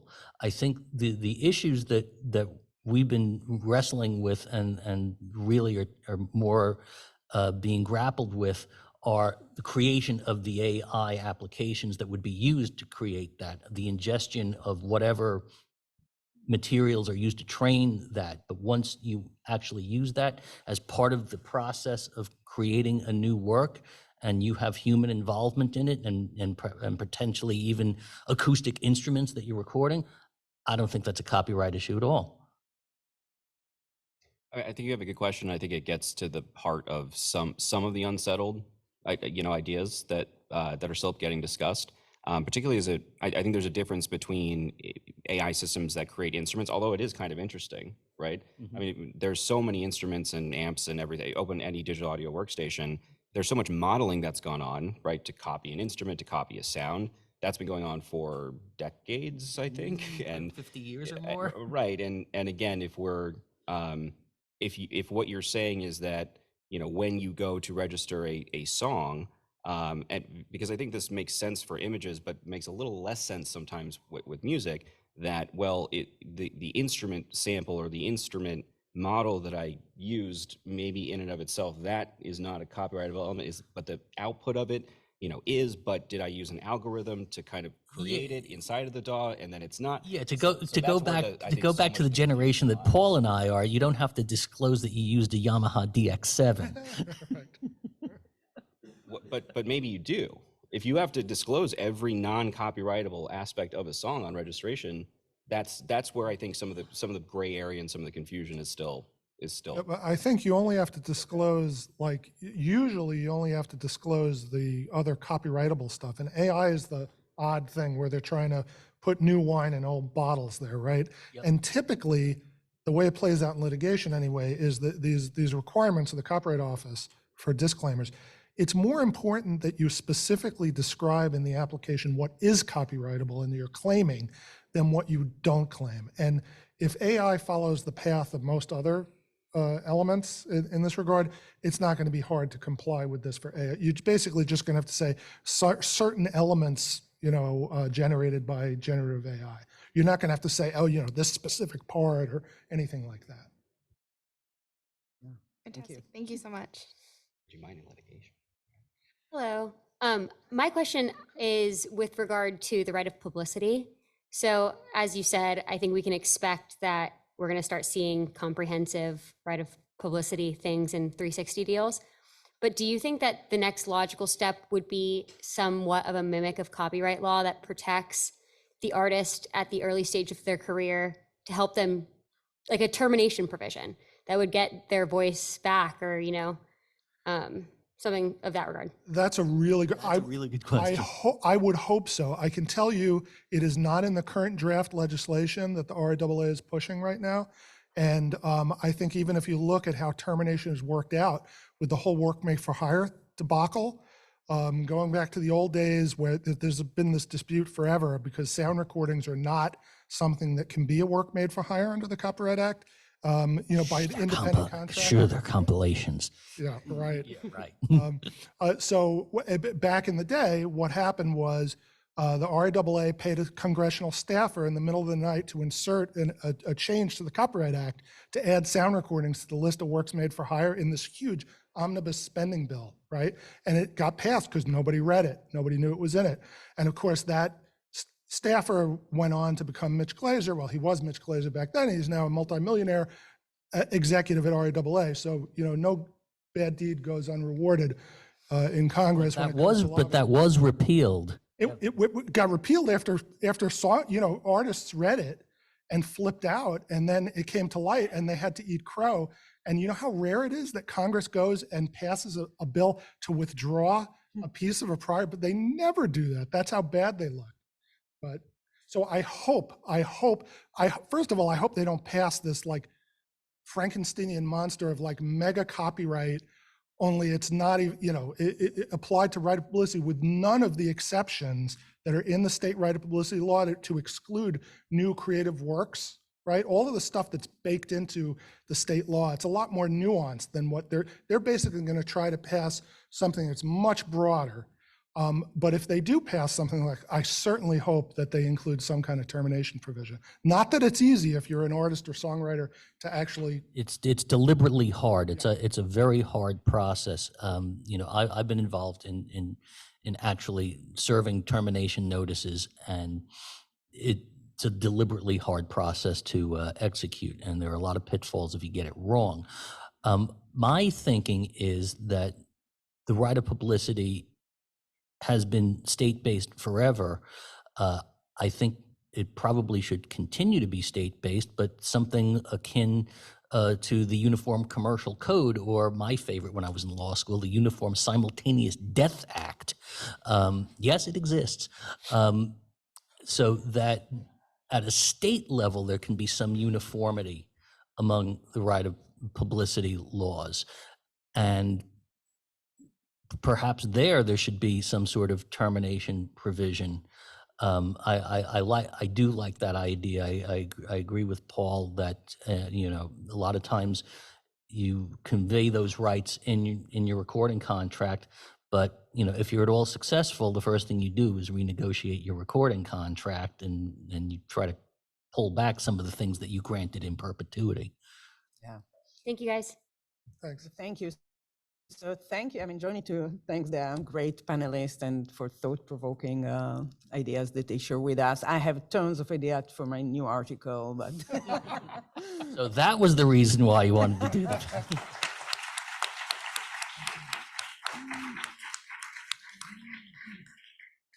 Thank you so much to our panelists. We've run a bit over, so we're going to pick back up with the last panel at 1:55.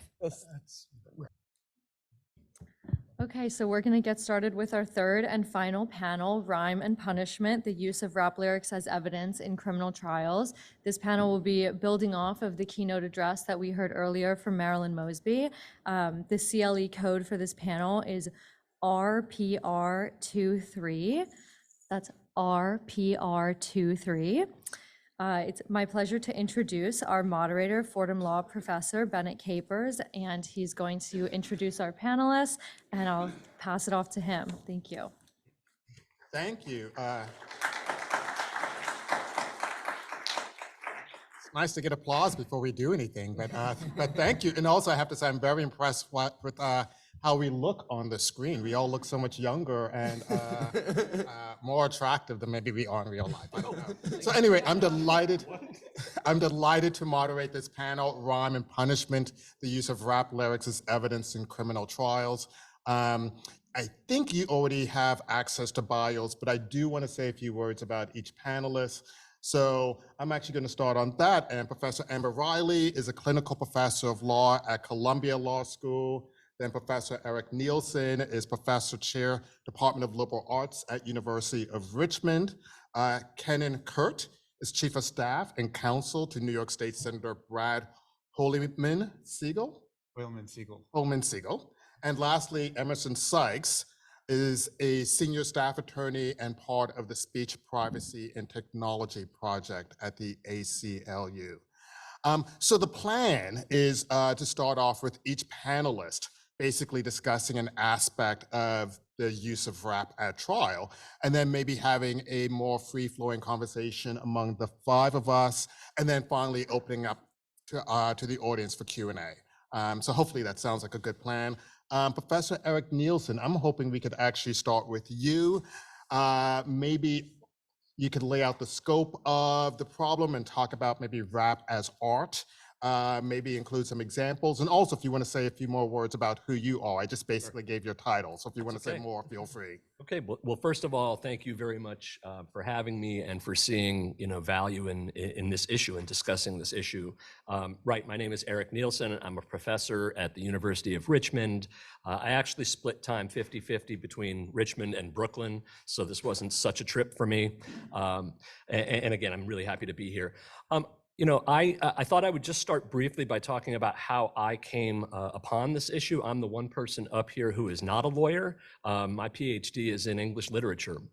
And my interest in this topic really goes back to my initial research that examines the relationship between Black artistic expression in the United States and the law. And so while hip hop has certainly been a major facet of that, I've also looked at this going back to the antebellum South, all the way through the early 20th century up until present day to sort of try to understand how we got here. The way I got to this topic was kind of random. It was actually a scholar in the UK, and I saw that she was beginning to testify on behalf of grime artists in the UK whose lyrics were being used by the government against them. And I thought to myself, well, if that's happening in the UK, what do you bet it's happening in the incarceration capital of the world? And so I started digging in. And at first, at the time, there were a couple of high-profile examples, Lil Boosie about 10 years ago, 11 years ago. But I wanted to know, outside of these more high-profile cases, how much was this really happening? And so at first, I just started digging through, of course, I would go in, I figured out how to use Westlaw. I started sifting through, Google Scholar, just looking for media hits and things like that. And then what I would do is I would sort of cold call these attorneys and say, hey, look, I understand your client just got arrested and is going to be charged and they're going to use the lyrics against him. And I say against him because it's almost exclusively young men, young Black and Latino men. So I just want to make that clear when I'm using that pronoun, it's because that's who it affects. And so I started doing that and compiling my research. And then it really got to the point where these attorneys said, okay, well, I've helped you. How can you help me? And so that's what led to my beginning to testify. And so I have, over the course of the last decade, I have worked in some capacity on over 100 of these cases. I've probably testified 10 or 15 times in state and federal courts across the country, involving very high-profile artists. But generally speaking, this is a practice that targets amateur artists, those artists who lack the resources that you would find from, say, a Young Thug. And so what I found, so when I started doing all this, I was surprised by a number of things. One of them was, how is this happening at all? This is art, right? We understand that in any other fictional genre, whether it's film, whether it's novels, whether it's even other musical genres that are equally violent, we're not seeing this, and yet this is happening in the US with frequency, and we're the country that has the First Amendment, so this wasn't sort of making a whole lot of sense to me. The other thing, so why is this happening? I was shocked at how pervasive it was. We've now identified roughly 700 cases in which rap lyrics have been used in criminal proceedings or in a criminal case or investigation against somebody.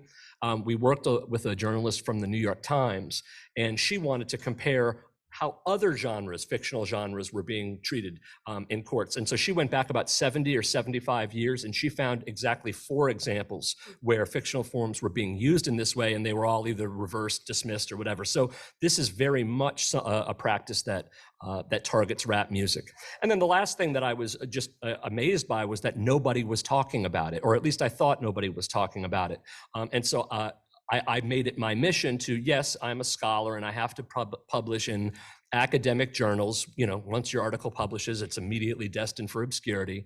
And so I was also interested in reaching a mainstream audience. So I started writing for places like the New York Times, the Washington Post, the Atlantic, NPR, because I really wanted to build sort of a coalition. And in the process of that, I teamed up with my colleague, Andrea Dennis, who is the co-author of the book that we wrote, Rap on Trial. She's a law prof at the University of Georgia. It turns out she had written a law review article about this before I even was onto it. And so together, I approached her and said, look, let's put a book out. Let's team up.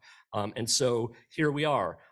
We are, and I'll wrap this up. We've built a really strong coalition of people from within the industry, certainly from academics, from people like Emerson and other folks at the ACLU, and well-known attorneys, practicing attorneys across the country. And right now we are pushing for legislation in order to limit the use of creative expression. It will only affect rappers, but a creative expression in criminal cases. We've got a very good bill that's been introduced twice in New York.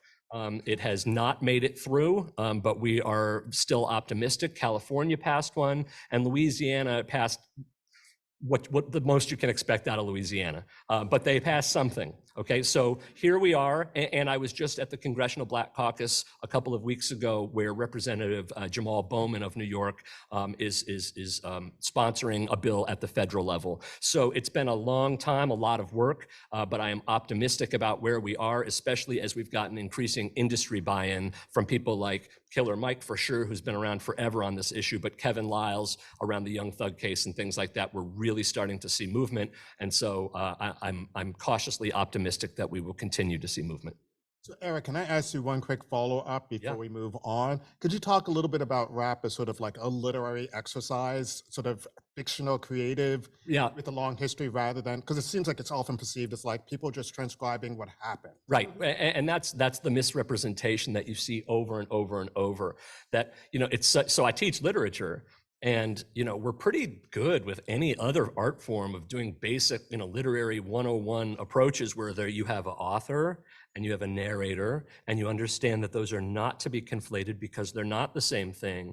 And yet what you see time and time again is that with rap lyrics, although they employ all of the same devices as more traditional poetry, it's extremely complex, and it's even harder to understand because of a long tradition of Black vernacular where words, the meaning becomes slippery, it changes over time. It's almost playing a cat and mouse game with mainstream America.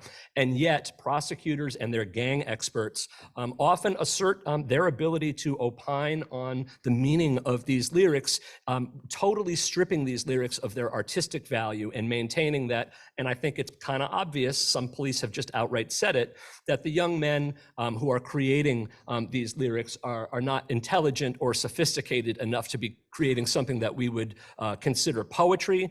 They're not bright enough to do that, and so really they're just chronicling all of their criminal activities, even though if you have any familiarity with the genre, you know that these are conventions and they should be regarded as such. Thanks. So Amber, can we turn to you, because obviously you have a lot of experience doing criminal defense work. Can you sort of talk about, how you've seen this issue played out, or whatever, and also say a few more words about yourself if you'd like. Yeah, sure. Thank you. This is on, right? Yeah. Okay.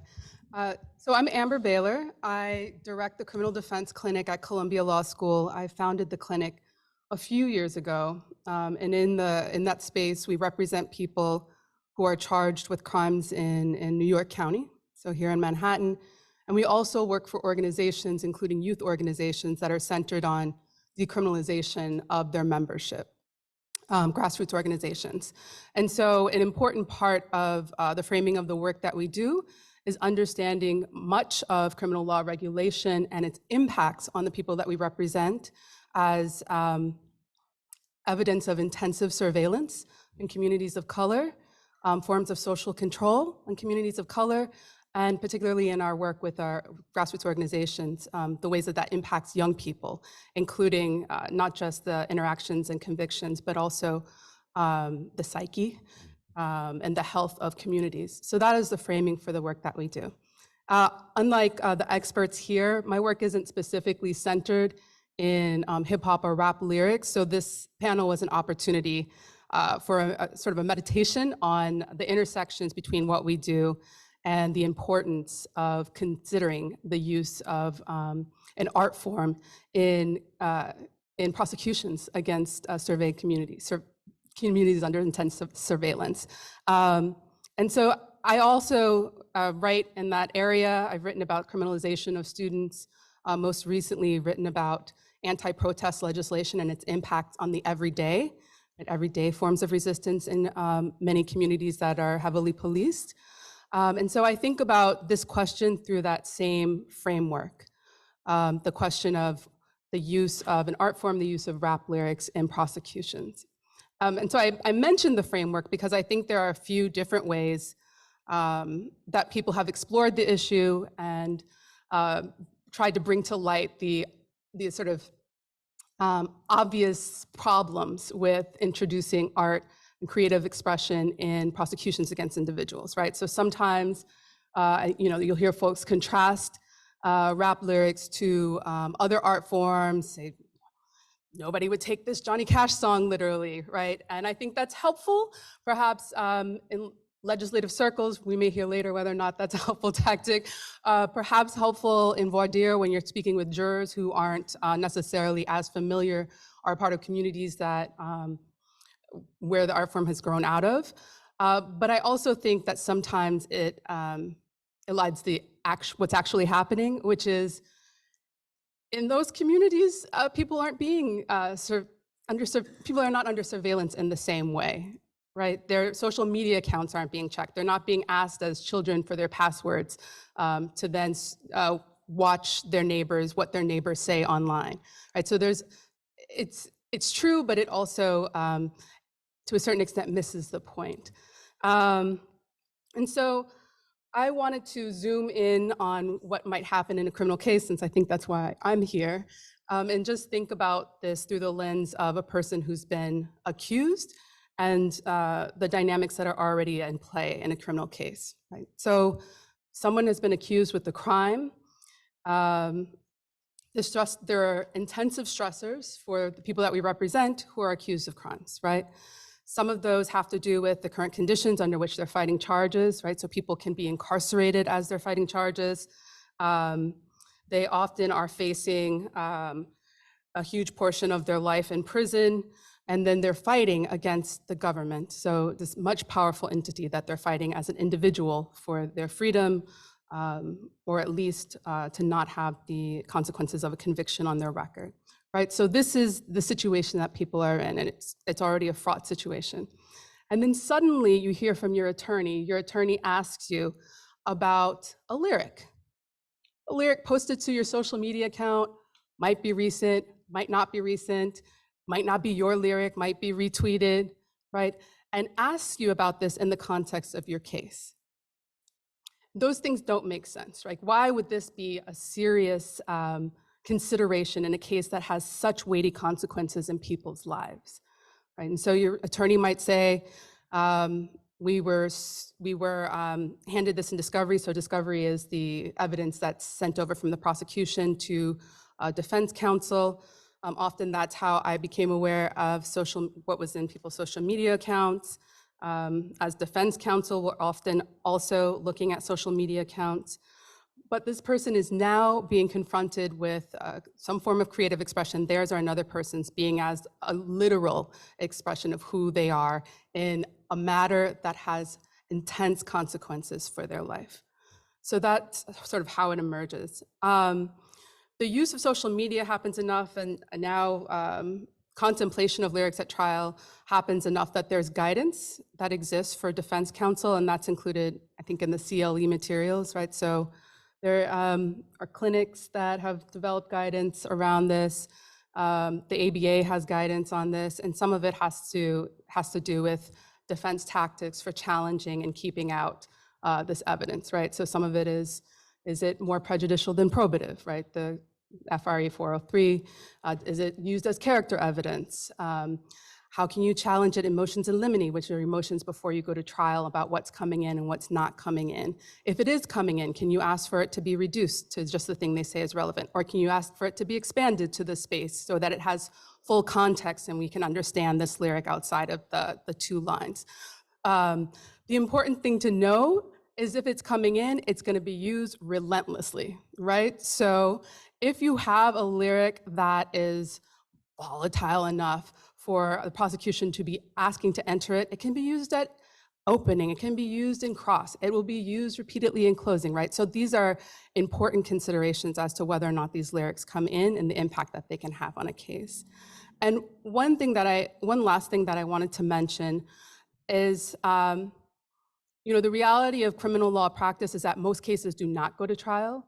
So although we're contemplating the use of rap lyrics in trial, the potential use of rap lyrics in trial, their introduction into a criminal case can have weighty consequences outside of that trial courtroom, right? So all of these things about what comes in, what doesn't come in, those may be considered with a certain level of scrutiny in suppression hearings or in motions before trial, potentially in arguments at trial, but a lot of times they're offered in contexts that are not that formal, right? Like a bail hearing.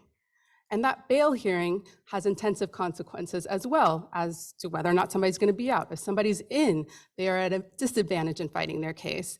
In the YSL case, the lyrics are used in the indictments, right? So there's spaces where these are introduced and having consequences that may deter people from even going to trial before they're entered into the record. I think, I'm trying to think, I think that's most of what I wanted to share. There was one other thing that this brought up for me, and that is that Professor Chris Henning is a crim clinic professor at Georgetown who's been talking about the right of Black children to play. So just talking about the way that criminalization has impacted the ability to play, which might be literal, like being in public spaces, but might also be thinking about things that are criminalized by schools and other things. And I think about the impact of this potential criminalization of creative expression as falling in line with that as well, and that how that impacts communities that are under surveillance, not just people who are in court, people's ability to creatively express themselves, how that's associated with our humanity, and also sort of play in the context that she's been thinking of. Thank you. And can I just underscore one point that you made, if I understand it correctly? Because when you said it can be used in the indictment, I was realizing like, oh, it's actually being used in the grand jury before the defense has any idea what's going on. Right, exactly, right. Okay. Yes, so, right, so in the more popular indictment, if you're following popular cases, you'll see the indictments have literal lyrics included. And typically, depending on the state, grand jury proceedings can be more or less secret. Where defense counsel comes in, they're usually there with their client at the moment that their client is testifying, but not for the whole of the proceeding. At least in New York State, that's the case. And so, yes, there's uses before the person gets an opportunity to challenge it. Yeah. And that would not show up in the 700 cases. I mean, with all of, sealed grand juries, it could be juvenile, like all kinds of records that we know that we're not getting access to. Our 700 number, we know you could add some zeros to it. Yes, especially if they're pleading out early on. Which they do the majority of the time. Most cases do. Right. Yeah.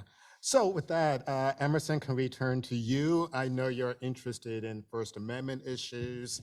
I know the ACLU efforts to sort of rein in the misuse or the use of rap lyrics. Can you talk about that? And obviously say a few more words about yourself if you'd like. Sure, thanks so much. It's a pleasure to be here. Can we pull up the slide deck? So today I wanted to just zero in, I'm a litigator at the ACLU, so I wanted to zero in on a specific case. It's actually a case in which Eric was also involved. It's called Tennessee v. Bassett, and I think it's a lens through which we can think about the issues involved with free speech, racial justice, as well as criminal legal reform. Almost there. There we go, next one. Great. So December 17th, 2015, in Nashville, Tennessee, a high school football player, all-around community star Xavion Dobson was shot dead. The community came together. It was a tragic incident, and this guy actually was killed while he was jumping in front of his friends to try to protect them from a drive-by shooting. So obviously the community was mourning and they were seeking justice as quickly as possible. And I just highlight one portion of the news coverage which said, police said Friday that the 3 male suspects believed to be responsible for the shooting had gang ties. So there was a trial, and at trial, a rap music video was shown to the jury as evidence. Eric was, the defense attorney tried to get Eric in to try to block this. It's a complicated story, but eventually the rap video was introduced. It was a video called Double O by a group called LIE Gang. Loyalty is everything is what LIE stands for. And the person in the hat with the B on it is Christopher Bassett. The other 2 people in the pictures are also co-defendants. They're the 3 people that were referred to. And you'll see in the photo on my right, I think on everybody's right, Chris Bassett is holding up what a hand sign, which was alleged to have been a gang sign. Now you'll notice at the bottom, it says it was uploaded to YouTube May 13th, 2015. So that's several months before the murder took place. So the rap video was a part of the evidence. It wasn't the only evidence introduced, but it was a key piece of evidence that was introduced. And in 2018, they were sentenced to hundreds of years combined. And you see those are the three defendants who you might recognize from the rap music video that was shown earlier. So in a situation like this, the ACLU of Tennessee was aware of this case and aware of Eric's involvement and said, look, the community is mourning. Everybody's sort of wanting as much justice as possible. Nobody's going to stand up for these guys. But we think some real dirty stuff happened at their trial. This music video was totally irrelevant. It shouldn't have been in there. This is a situation where the ACLU should weigh in as an amici, underlying not only the evidentiary problems and the all sorts of ways in which these people's rights were violated during the trial, but the independent First Amendment issue that this raises when you use artistic expression as criminal evidence. So the ACLU filed an amicus brief. I don't expect you to be able to read this, but I'll walk you through our three-part argument, some of which will very much echo what Eric and Amber said already. But I'll focus on the first part because that's the sort of new stuff that I'm bringing around the First Amendment. So what we argued is that there's a special evidentiary test that applies to protected First Amendment speech such that it is admissible if it's not relevant to any issue before the court. It's inadmissible on constitutional grounds. Now, that sort of relevance test might sound awful close to the evidentiary rules. And so one question that I know Professor Capers has asked is sort of what is the daylight between the evidentiary protections and the constitutional protections? I think there may not be so much, but the evidentiary protections aren't working so well. So we're trying the constitutional protections. But what we're saying is there's a case that is called Dawson v. Delaware. And this is a case that established this rule about protected First Amendment speech. And as is so often the case in this area of law, it involves a white supremacist. So Mr. Dawson was a member of the Aryan Brotherhood, was serving time and broke out of prison. And during this spree on his few days while he was out, killed someone. And on his at the sentencing for his trial for the murder while he was on the run, having broken out of prison, at the sentencing, the prosecutors wanted to bring in evidence of his membership in the Aryan Brotherhood. And what the Supreme Court eventually held was that the evidence of his membership was protected by the First Amendment. His freedom of association and freedom of speech protected his association with the Aryan Brotherhood. And it was irrelevant to any of the facts before the court because, among other things, the victim was also white. So it was not a racially motivated attack in any way. It was not, race didn't play any role in the crime, and therefore the fact that he was the member of the Aryan Brotherhood was irrelevant and therefore inadmissible on First Amendment grounds in addition to the evidentiary issues. So if that's true for Mr. Dawson, it has to be true for Mr. Bassett as well, right? And so the second part of our argument is that the rap music is protected under the First Amendment. This should be obvious. We shouldn't have to say this, but it goes back to what Eric and Amber were saying, that particularly young Black men, artistic expression is treated differently because of racism. And so we get to write those very fun lines in our briefs about Johnny Cash and I shot the sheriff and all those sorts of things. Those are always the most fun lyrics to pull. But we do a lot to sort of compare and contrast the use outlaw country, which, murder ballads. There's a long history of different forms of music that celebrate criminal activity, but only rap is treated in this way. And so then we have the third part of our argument was that admitting this music video violated the defendant's First Amendment rights because the video was not relevant to any issue before the court. And here, in the Bassett case, the prosecutors had a theory that the shooting was gang-related in some way. It was retaliation for some other incident. But first, none of the three, Mr. Bassett doesn't appear on any gang database. Gang databases are bullshit, but he doesn't, for the record, like the prosecutors themselves did not have him in their own gang database. Neither was the victim a member of a gang. There were no conspiracy or any gang-related charges. They were not charged with any sort of gang-related offense. So their membership in a gang was totally irrelevant. And the music video took place months before the shooting. It's not as if it was not confession in verse, right? Like they didn't mention the victim, they didn't mention the crime. It was long before it happened. So it really was completely irrelevant to any decision that the court had to make or that the jury had to consider. And therefore it was unconstitutional to admit it. We lost. We lost very badly. The appeal was denied. That is, unfortunately, as Eric can attest, of those 700 plus cases, they're almost all losses. And if you'll indulge me for 30 more seconds, I'll end on a high note because there's a recent victory. It only happens to be my brother-in-law who was the attorney, but just recently I actually attended one of the days of this trial. It was masterful lawyering, but a guy in San Francisco, Mr. Ortiz, was tried for murder, and one of the pieces of evidence they tried to introduce was a music video of him on YouTube, might sound familiar, where he threw up a hand sign, might sound familiar, which was an A. And the prosecutor said that it was proof that he was a part of the Army Street gang. Well, they got it half right. He's from Army Street. And so everybody from Army Street throws up the A. And Yali, being a San Francisco native, knew that full well and wanted to make sure that the judge was aware of it as well. And so he said, I found this prosecution's argument to be particularly a particular appeal to xenophobia. And thankfully, it was not successful in this case. And Mr. Ortiz was acquitted. But I look forward to the rest of the discussion and how we can move forward on this issue. Thank you. Thank you.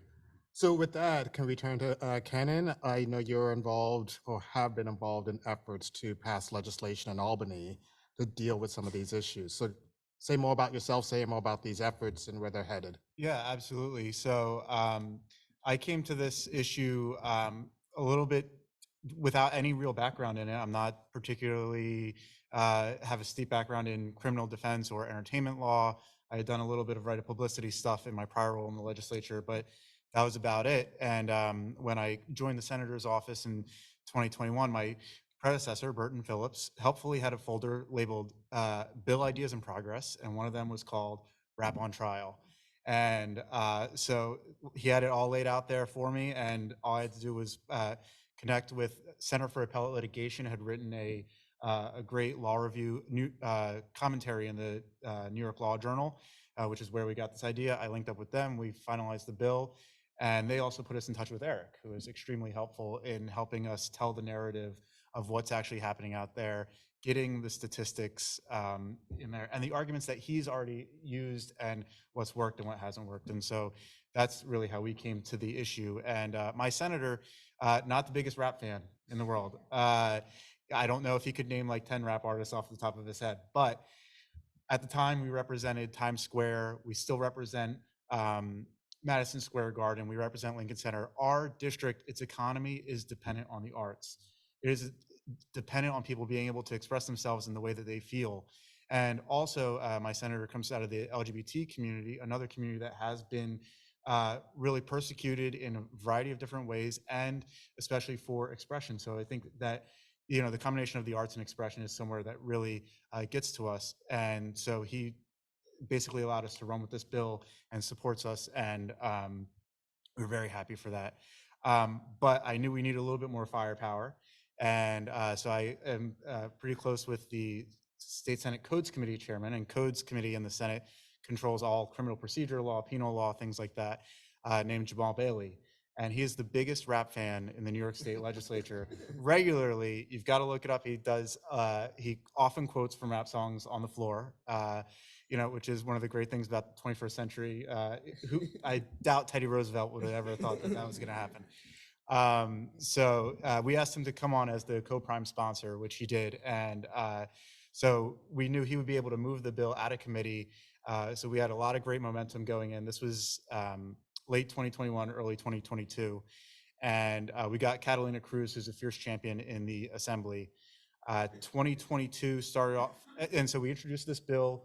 It requires a strong factual nexus between the lyrics, the creative expression involved and the actual facts of the crime. And you have to prove that by clear and convincing evidence. You know, so it's a higher standard than what you might find in the California bill, which is in the CLE materials.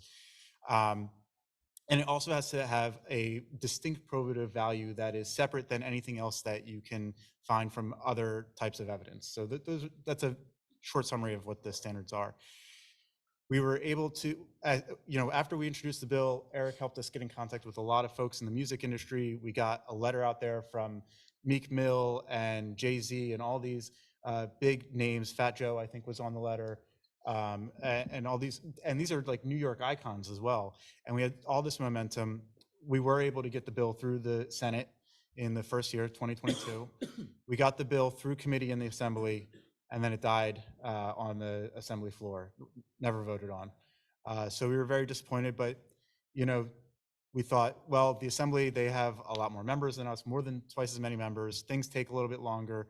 We will come back next year and we'll be stronger. We'll pass it earlier in the Senate, give them more time. So we came back 2023, passed it again in the Senate. By the way, this year, the bill number we got was 1738. I want to thank the Senate Journal Desk for letting us get away with that. And if you know, you know. So we were very happy to get it through so quickly. But this time we didn't even get it through the committee in the Assembly. So in the meantime, California, as Eric noted, has gone and passed its own version. And it's getting momentum even in places to a lesser extent, like Louisiana. And so now we're at a place in New York where it's a little embarrassing. We kind of we're the first ones to introduce the bill, and yet we're still fighting to get it through, where we have super majorities of Democrats in both houses and a Democratic governor. So, we're at a point now where we need folks like you all to weigh in and show what a major issue this is for making sure that the arts are thriving in New York, making sure that kids that come from those disadvantaged communities where they're being surveilled on their social media can feel like they can express themselves, and that we can have the next Jay-Z or Meek Mill or Fat Joe or anybody else. And we say this is all based on rap lyrics as evidence, but who's to say that it's going to stop with rap lyrics? We are seeing a movement in this country to ban books again. We have laws that are against drag story hours and against quote unquote grooming. And what is the next creative expression that is going to be criminalized in this country? And we have to stand up and say that it's not acceptable. Thank you for coming. Thank you. So before I open it up to the audience, I don't know if you have questions for each other. I thought we might have a conversation maybe. I know I definitely want to ask Kenan, you said it died in the Assembly, but you didn't quite say where the opposition was coming from. Yeah, we haven't had any public opposition, so I have no evidence of where this opposition is coming from. Unfortunately, it doesn't seem like anybody wants to go on the record opposing this bill. But we know where the opposition is coming from. I'll let Eric say what Eric wants to say. And I'm wondering, when you say I'm wondering, district attorneys associations, are they also very? Actually, most DAs, the DAs of 4 or 5 boroughs, I don't think have expressed any opposition. Well, in New York they wouldn't, but. Right, just leaving just one. Yes. No, they typically oppose. And so it really depends on the climate. That's why in Louisiana, the bill that we got through was largely symbolic, because you're not going to get anything meaningful like that through in Louisiana. California, I thought they compromised a little bit more than they ought to have, but it did start things rolling. But yes, it's constantly a negotiation and who's got the most leverage. That is why it's probably disappointing that in New York, when you have supermajorities, a Democratic governor, this isn't sailing through the way you would hope. But that is primarily based on my limited experience with how the legislation works. That is where the opposition is coming from.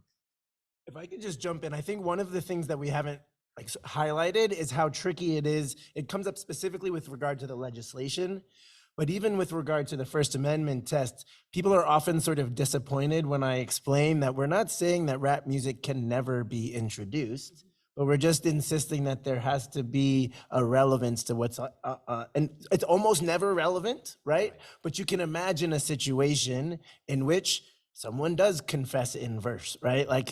Some things actually are autobiographical, right? Ian Peele has a great sketch to this effect. Yes. I mean, I think for the first time I became aware of an actual confession in verse recently. But generally that's not the story, but you have to maintain the possibility that that's, theoretically at least possible.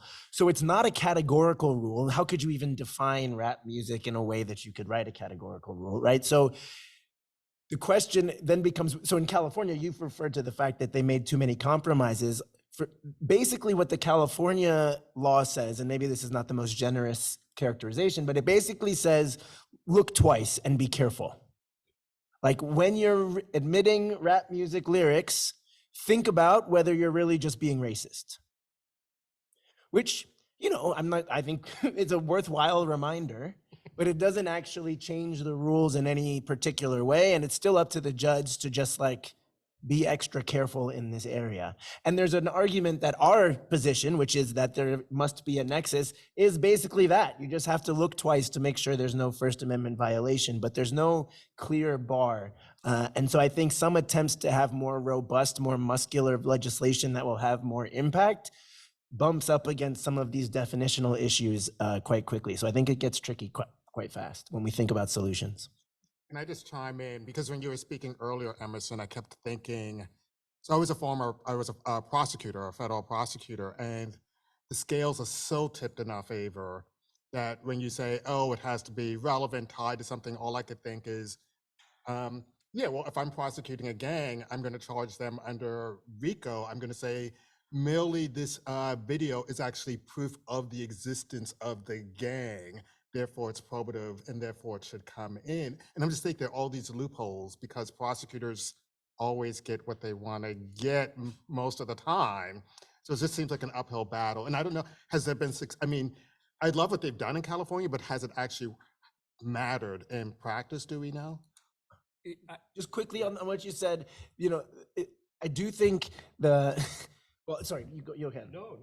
I was just going to say in California, I can think of one example, and I, as critical as I have been of that bill, it probably has had more impact than I would have anticipated. It's just not, it's not necessarily in the ways we thought. And so, for example, I was working on a case where the attorney intentionally delayed trial until January, whatever, when the law would take effect. And he was pretty convinced that that was going to be meaningful. I think it probably depends on the judge, to be honest. I think in California, a judge who's inclined to allow these lyrics in is probably still going to let them in, and the ones who weren't. But there may be some of these cases where, okay, the legislature has spoken, they have identified creative expression, and we know it's rap music. I think forcing people to think twice it does result in some positive outcomes, however marginal. What I was going to say is that you mentioned that how easily you could get around these rules as a smart prosecutor. I think you're an above average prosecutor. And what we see is that often they don't, in the Bassett case, there was no RICO charge. I think that was a very central piece, was that there was no gang related charge. How easy would it have been for them to throw that in there? Maybe that was an easy workaround. But I do think there's a way in which a lot of what we're doing is just trying to attack the sloppiness where we can, because it is such an uphill battle, and the cards are so stacked against us. Okay, so I want to encourage people who have questions to come forward to the mic. But while we're waiting for people to come forward, I do have one more question in terms of strategy. So the legislation I've seen doesn't necessarily focus on rap music. It focuses on artistic expressions. And Amber, you mentioned something about you were hinting at the pros and cons of that.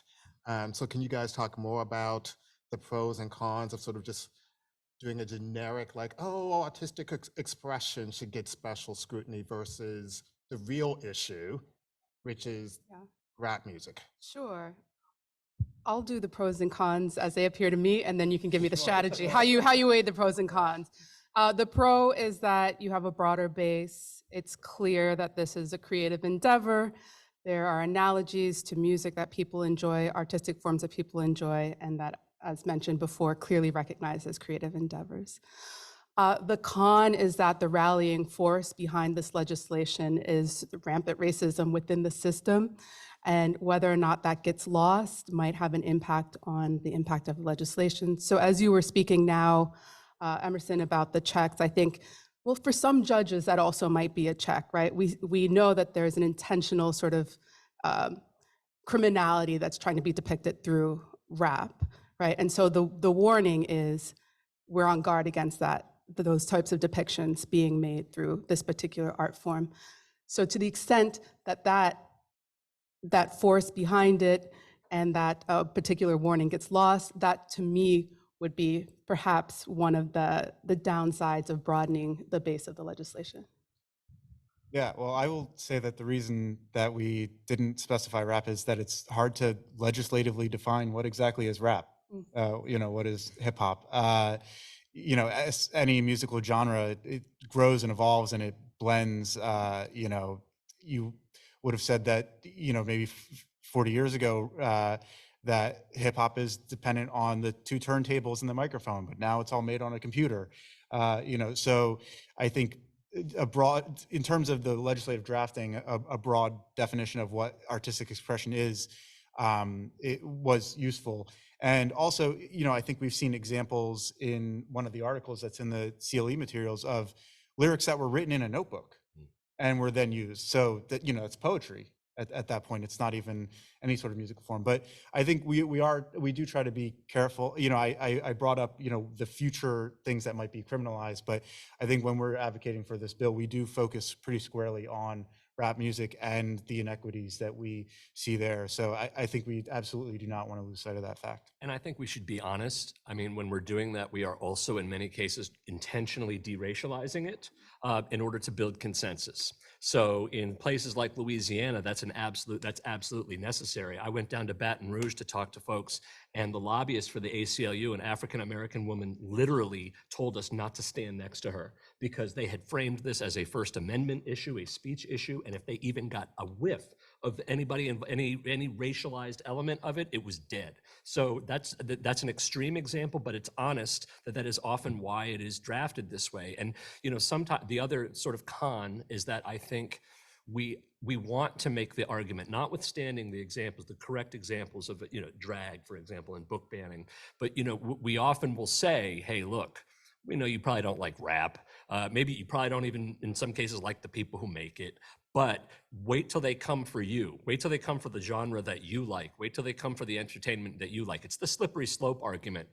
Unfortunately, it's a little bit disingenuous because we've had a slope in place for decades and nobody's come for these other forms. We know that this is racialized. You know, so that's why, you know, in our book, we say, look, this is not a First Amendment issue with racial implications. It's a racial issue with First Amendment implications. And I think that sometimes when we try to build consensus and we try to deracialize it, I understand it's very pragmatic, but it does tend to lose sight, I think, of the more important realities that you spoke to at the very beginning of what these communities are going through and why this is rap on trial in the first place. Questions from the audience? Hi, my name's Dana Macbeth. I'm an alumni from 2019. Been at the Philadelphia District Attorney's Office since then. I have two questions. The first one is, it seems obviously that there's pushback against the misuse of lyrics, but when it pertains to the use of lyrics, as you say, confession in verse, is there pushback against that, or is the pushback against the disproportionate use of it? Which leads into my second question. We've been talking about the constitutionality of it all. Has there been any decision to look at it from a 14th Amendment position, since it was even said that out of the 700 trials that you may have, only 4 have been non-related to hip hop or Black or brown people? So clearly, whatever rules, evidentiary, or legislation that's being put in place while racially unbiased on its face is being implemented in a racially charged way, does that not implicate a due process issue under the 14th Amendment? So has there been any decision to look at it from that perspective, since obviously the First Amendment push hasn't been working? I'm not a lawyer. You've got to speak on the 14th. No, those great questions. I think in terms of whether the use versus misuse, I think you're right. It gets to the point I was trying to get at earlier in terms of categorical rule, right? Like, we're not saying that any use of any lyric at any time must be a constitutional violation. But what we see empirically is that the use of artistic expression in criminal trials is usually a violation of evidentiary rules as well as constitutional rules. So I think it's It's not that it's only because it's disproportionate, but I think it's unconstitutional whenever it happens, but it's only happening in this particular way, is what we're seeing. And that's the sort of based on the research and the empirical analysis that these folks have been doing. In terms of the 14th Amendment, I think that's a good point. I mean, I think it would be it's hard because the way that these things come up is that there are trials that involve people who are not famous, they don't get any publicity, they pull up a YouTube video of them and it's used against them, and it's one piece and a lot of other pieces of evidence. And so often it kind of gets swept under the floor, which may mean that it's not that important. I think it's important still, but it often goes underlooked. This goes again to the undercounting. So the way in which you'd be able to raise that sort of systemic, disproportionate 14th Amendment type of allegation, I think would have to be, it's hard to raise as a defense, I think, in the criminal context around a particular piece of evidence. I think that would have to be some sort of affirmative litigation alleging misconduct on the part of prosecutors, but it's so hard to track what's actually happening, and it's so disparate, right? Like, I don't think that there's a vast conspiracy. I do think that prosecutors talk to each other and they know that this is a very easy way to score some points, but I don't think it's such a coordinated, mission, and therefore it's happening in trials all over the place. Most of the time, no one's paying attention, so it's hard to have a coordinated sort of system-wide response like a 14th Amendment claim might bring. So as someone who was a Black prosecutor in a major city, a major Black city where crime is running rampant, I don't know if y'all familiar with the gun epidemic happening in Philly right now, I get a rap name, type it in Google, a YouTube link pops up, he just confessed, I'm gonna use that. So as a Black prosecutor, what should I be looking for or doing to help coordinate your efforts and push back if they're saying that there's no way to track this? I guess my only question there is, what does it mean that he confessed in the song? I mean, I think that's the factual, yes, as we said, there may be, and I think I have heard of specific instances where people were, for some reason, thought that it was a good idea to confess and then post it on YouTube. I can't imagine how that could. It happens all the time. I know, but what's much more common is people boast about all sorts of things they haven't done and post it on YouTube and talk about all sorts of things that they wish they did or they thought of one time. And so there is the problem, because then how do we sort the confession from that? Look, if they said, look, I was there, it was sunny on the day, I bought the gun from Tom, like, of course, use it. But let's not be predisposed to assume that what we think we might hear in this song is actually a confession. Yeah, I have yet to see that. Can I add to that as like a former prosecutor? Like, I know how a lot of prosecutors think, and they're not just thinking like, oh, is this a confession? But they're also sometimes thinking like, oh, this makes my defendant look so bad in front of the jury that this is going to be a slam dunk. And that's often less about like what's actually being said and more just like, he's a rapper, he looks bad, he looks dangerous. As a Black person, I'm not doing that, but I get what you're saying. But people are doing that. Yeah. Unfortunately. It's a backdoor to character evidence. Exactly. I mean, they said that it was in the Bassett case, they said this is evidence of gang affiliation, and then we have a gang-related theory. I think that's very, very, very tenuous. But at the end of the day, they were acting like they were proving something, but there was nothing that they were actually trying to get the judge to decide on. They were really just saying he's the kind of person who would do a violent thing because he made those types of statements in his songs. This is the kind of person who would be engaged in retaliation, engaged in this type of violence. And I think from a legislative perspective, when we're drafting in this, there's always the chance that we're going to go too far and, maybe we don't write it correctly and there's a way that, we're blocking legitimate evidence. But I would say to prosecutors who believe that there are legitimate uses to this evidence, like, let's look at some real world examples and let's run it through this legislative test and see if you would get in, if the legislation would get, or if the evidence would get in, or if it wouldn't. Or let's look at, see like, okay, is there really no other way to prove this case? But unfortunately, that's not what we get. What we get instead is just generalized, and it's totally understandable as a prosecutor, you say, I'm a progressive prosecutor, I'm not gonna misuse this. Please don't limit me. This is gonna be a pain in my butt to like try and test through this evidence. But unfortunately, we can't legislate for the progressive DA that we like and we trust, we have to legislate for every single DA across 62 counties that have different levels of training, different levels of interaction with communities of color, different levels of interaction with rap music. So, you know, that's who we're legislating for at the end of the day. And it's not enough to say like, well, you can trust this DA to do this. You know, let's sit down and let's go through how this is actually going to affect a real case or, you know, or real situations that you've been in, and, you know, figure out how we can make this work rather than just generalize, you know, I don't want to have a restriction on this and leave it to the judge's discretion. Any other questions from the audience? I think we have time for one more if somebody has a question. I have a question. Okay.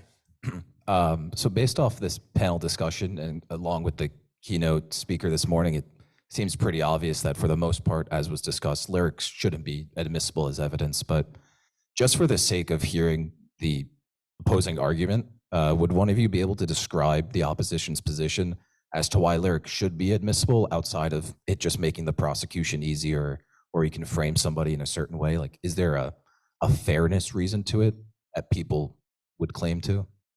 I think you just heard it. I think you heard where it's a genuine. I will be honest. I don't always believe that these are genuine beliefs, but someone could argue that this really is a confession. And so if this is a confession, then so the argument goes, well, so you're just going to confess, and if you put it over a beat, you get to skate. I mean, that's really what some version of that is what the argument is over and over. And so, yeah, that's what I hear most of the time. I think the concern is obviously that I think in some cases, maybe prosecutors really are just misinformed or, you know, lack the education around rap music to know that what they're hearing isn't a confession. I think many other times that's not what's happening at all. It's much more, I got him. You know, I'm waiting for a chance to get these lyrics in and maybe a video with him all tatted up and whatever else I can do to be, you know, make it as prejudicial as possible without saying that. But no, the fairness argument is that that it is actually, if you read it, this is somebody confessing on wax. And so you have a family, an aggrieved family who's maybe lost a child or lost whatever. And so they deserve justice too. And if somebody's going to be so brazen, so bold as to confess to this crime, of course it should come in as evidence. I will just say that in the 100+ cases I've worked on, I have yet to see a situation where I believe that person was actually confessing to a crime. What I tell juries over and over, one of the things I'm there to do is say, yeah, I know it sounded similar. That's a Lil Wayne lyric, you know, or that's a Jay-Z lyric, or that's Young Thug, Lil Wayne, and Jay-Z, and this is somebody who's emulating much more, you know, accomplished artists as he's trying to make a career for himself. So even if it sounds like there's a map or a connection to the crime, you need to have more context than that. I want to close by actually returning to Kenan, because you said, you know, you're still trying to push this legislation. We need more people to support it. What exactly do you want people in the audience to do? I was hoping you would ask me that question. Yeah, so, and I heard somebody earlier ask the keynote speaker the same thing. Well, you know, if you live in Manhattan, would you raise your hand? Okay, almost every single person in this room.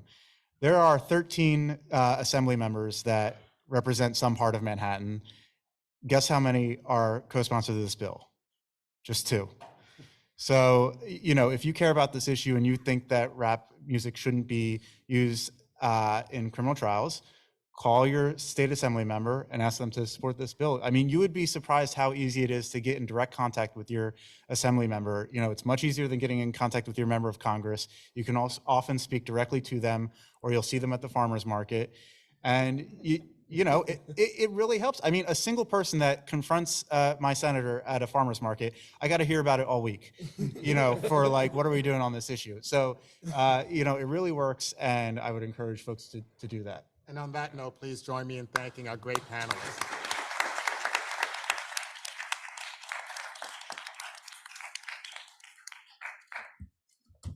Thank you so much. That was such an excellent panel, and thank you everyone for being here today. We do have a reception afterwards that will be out in the area outside of the conference room.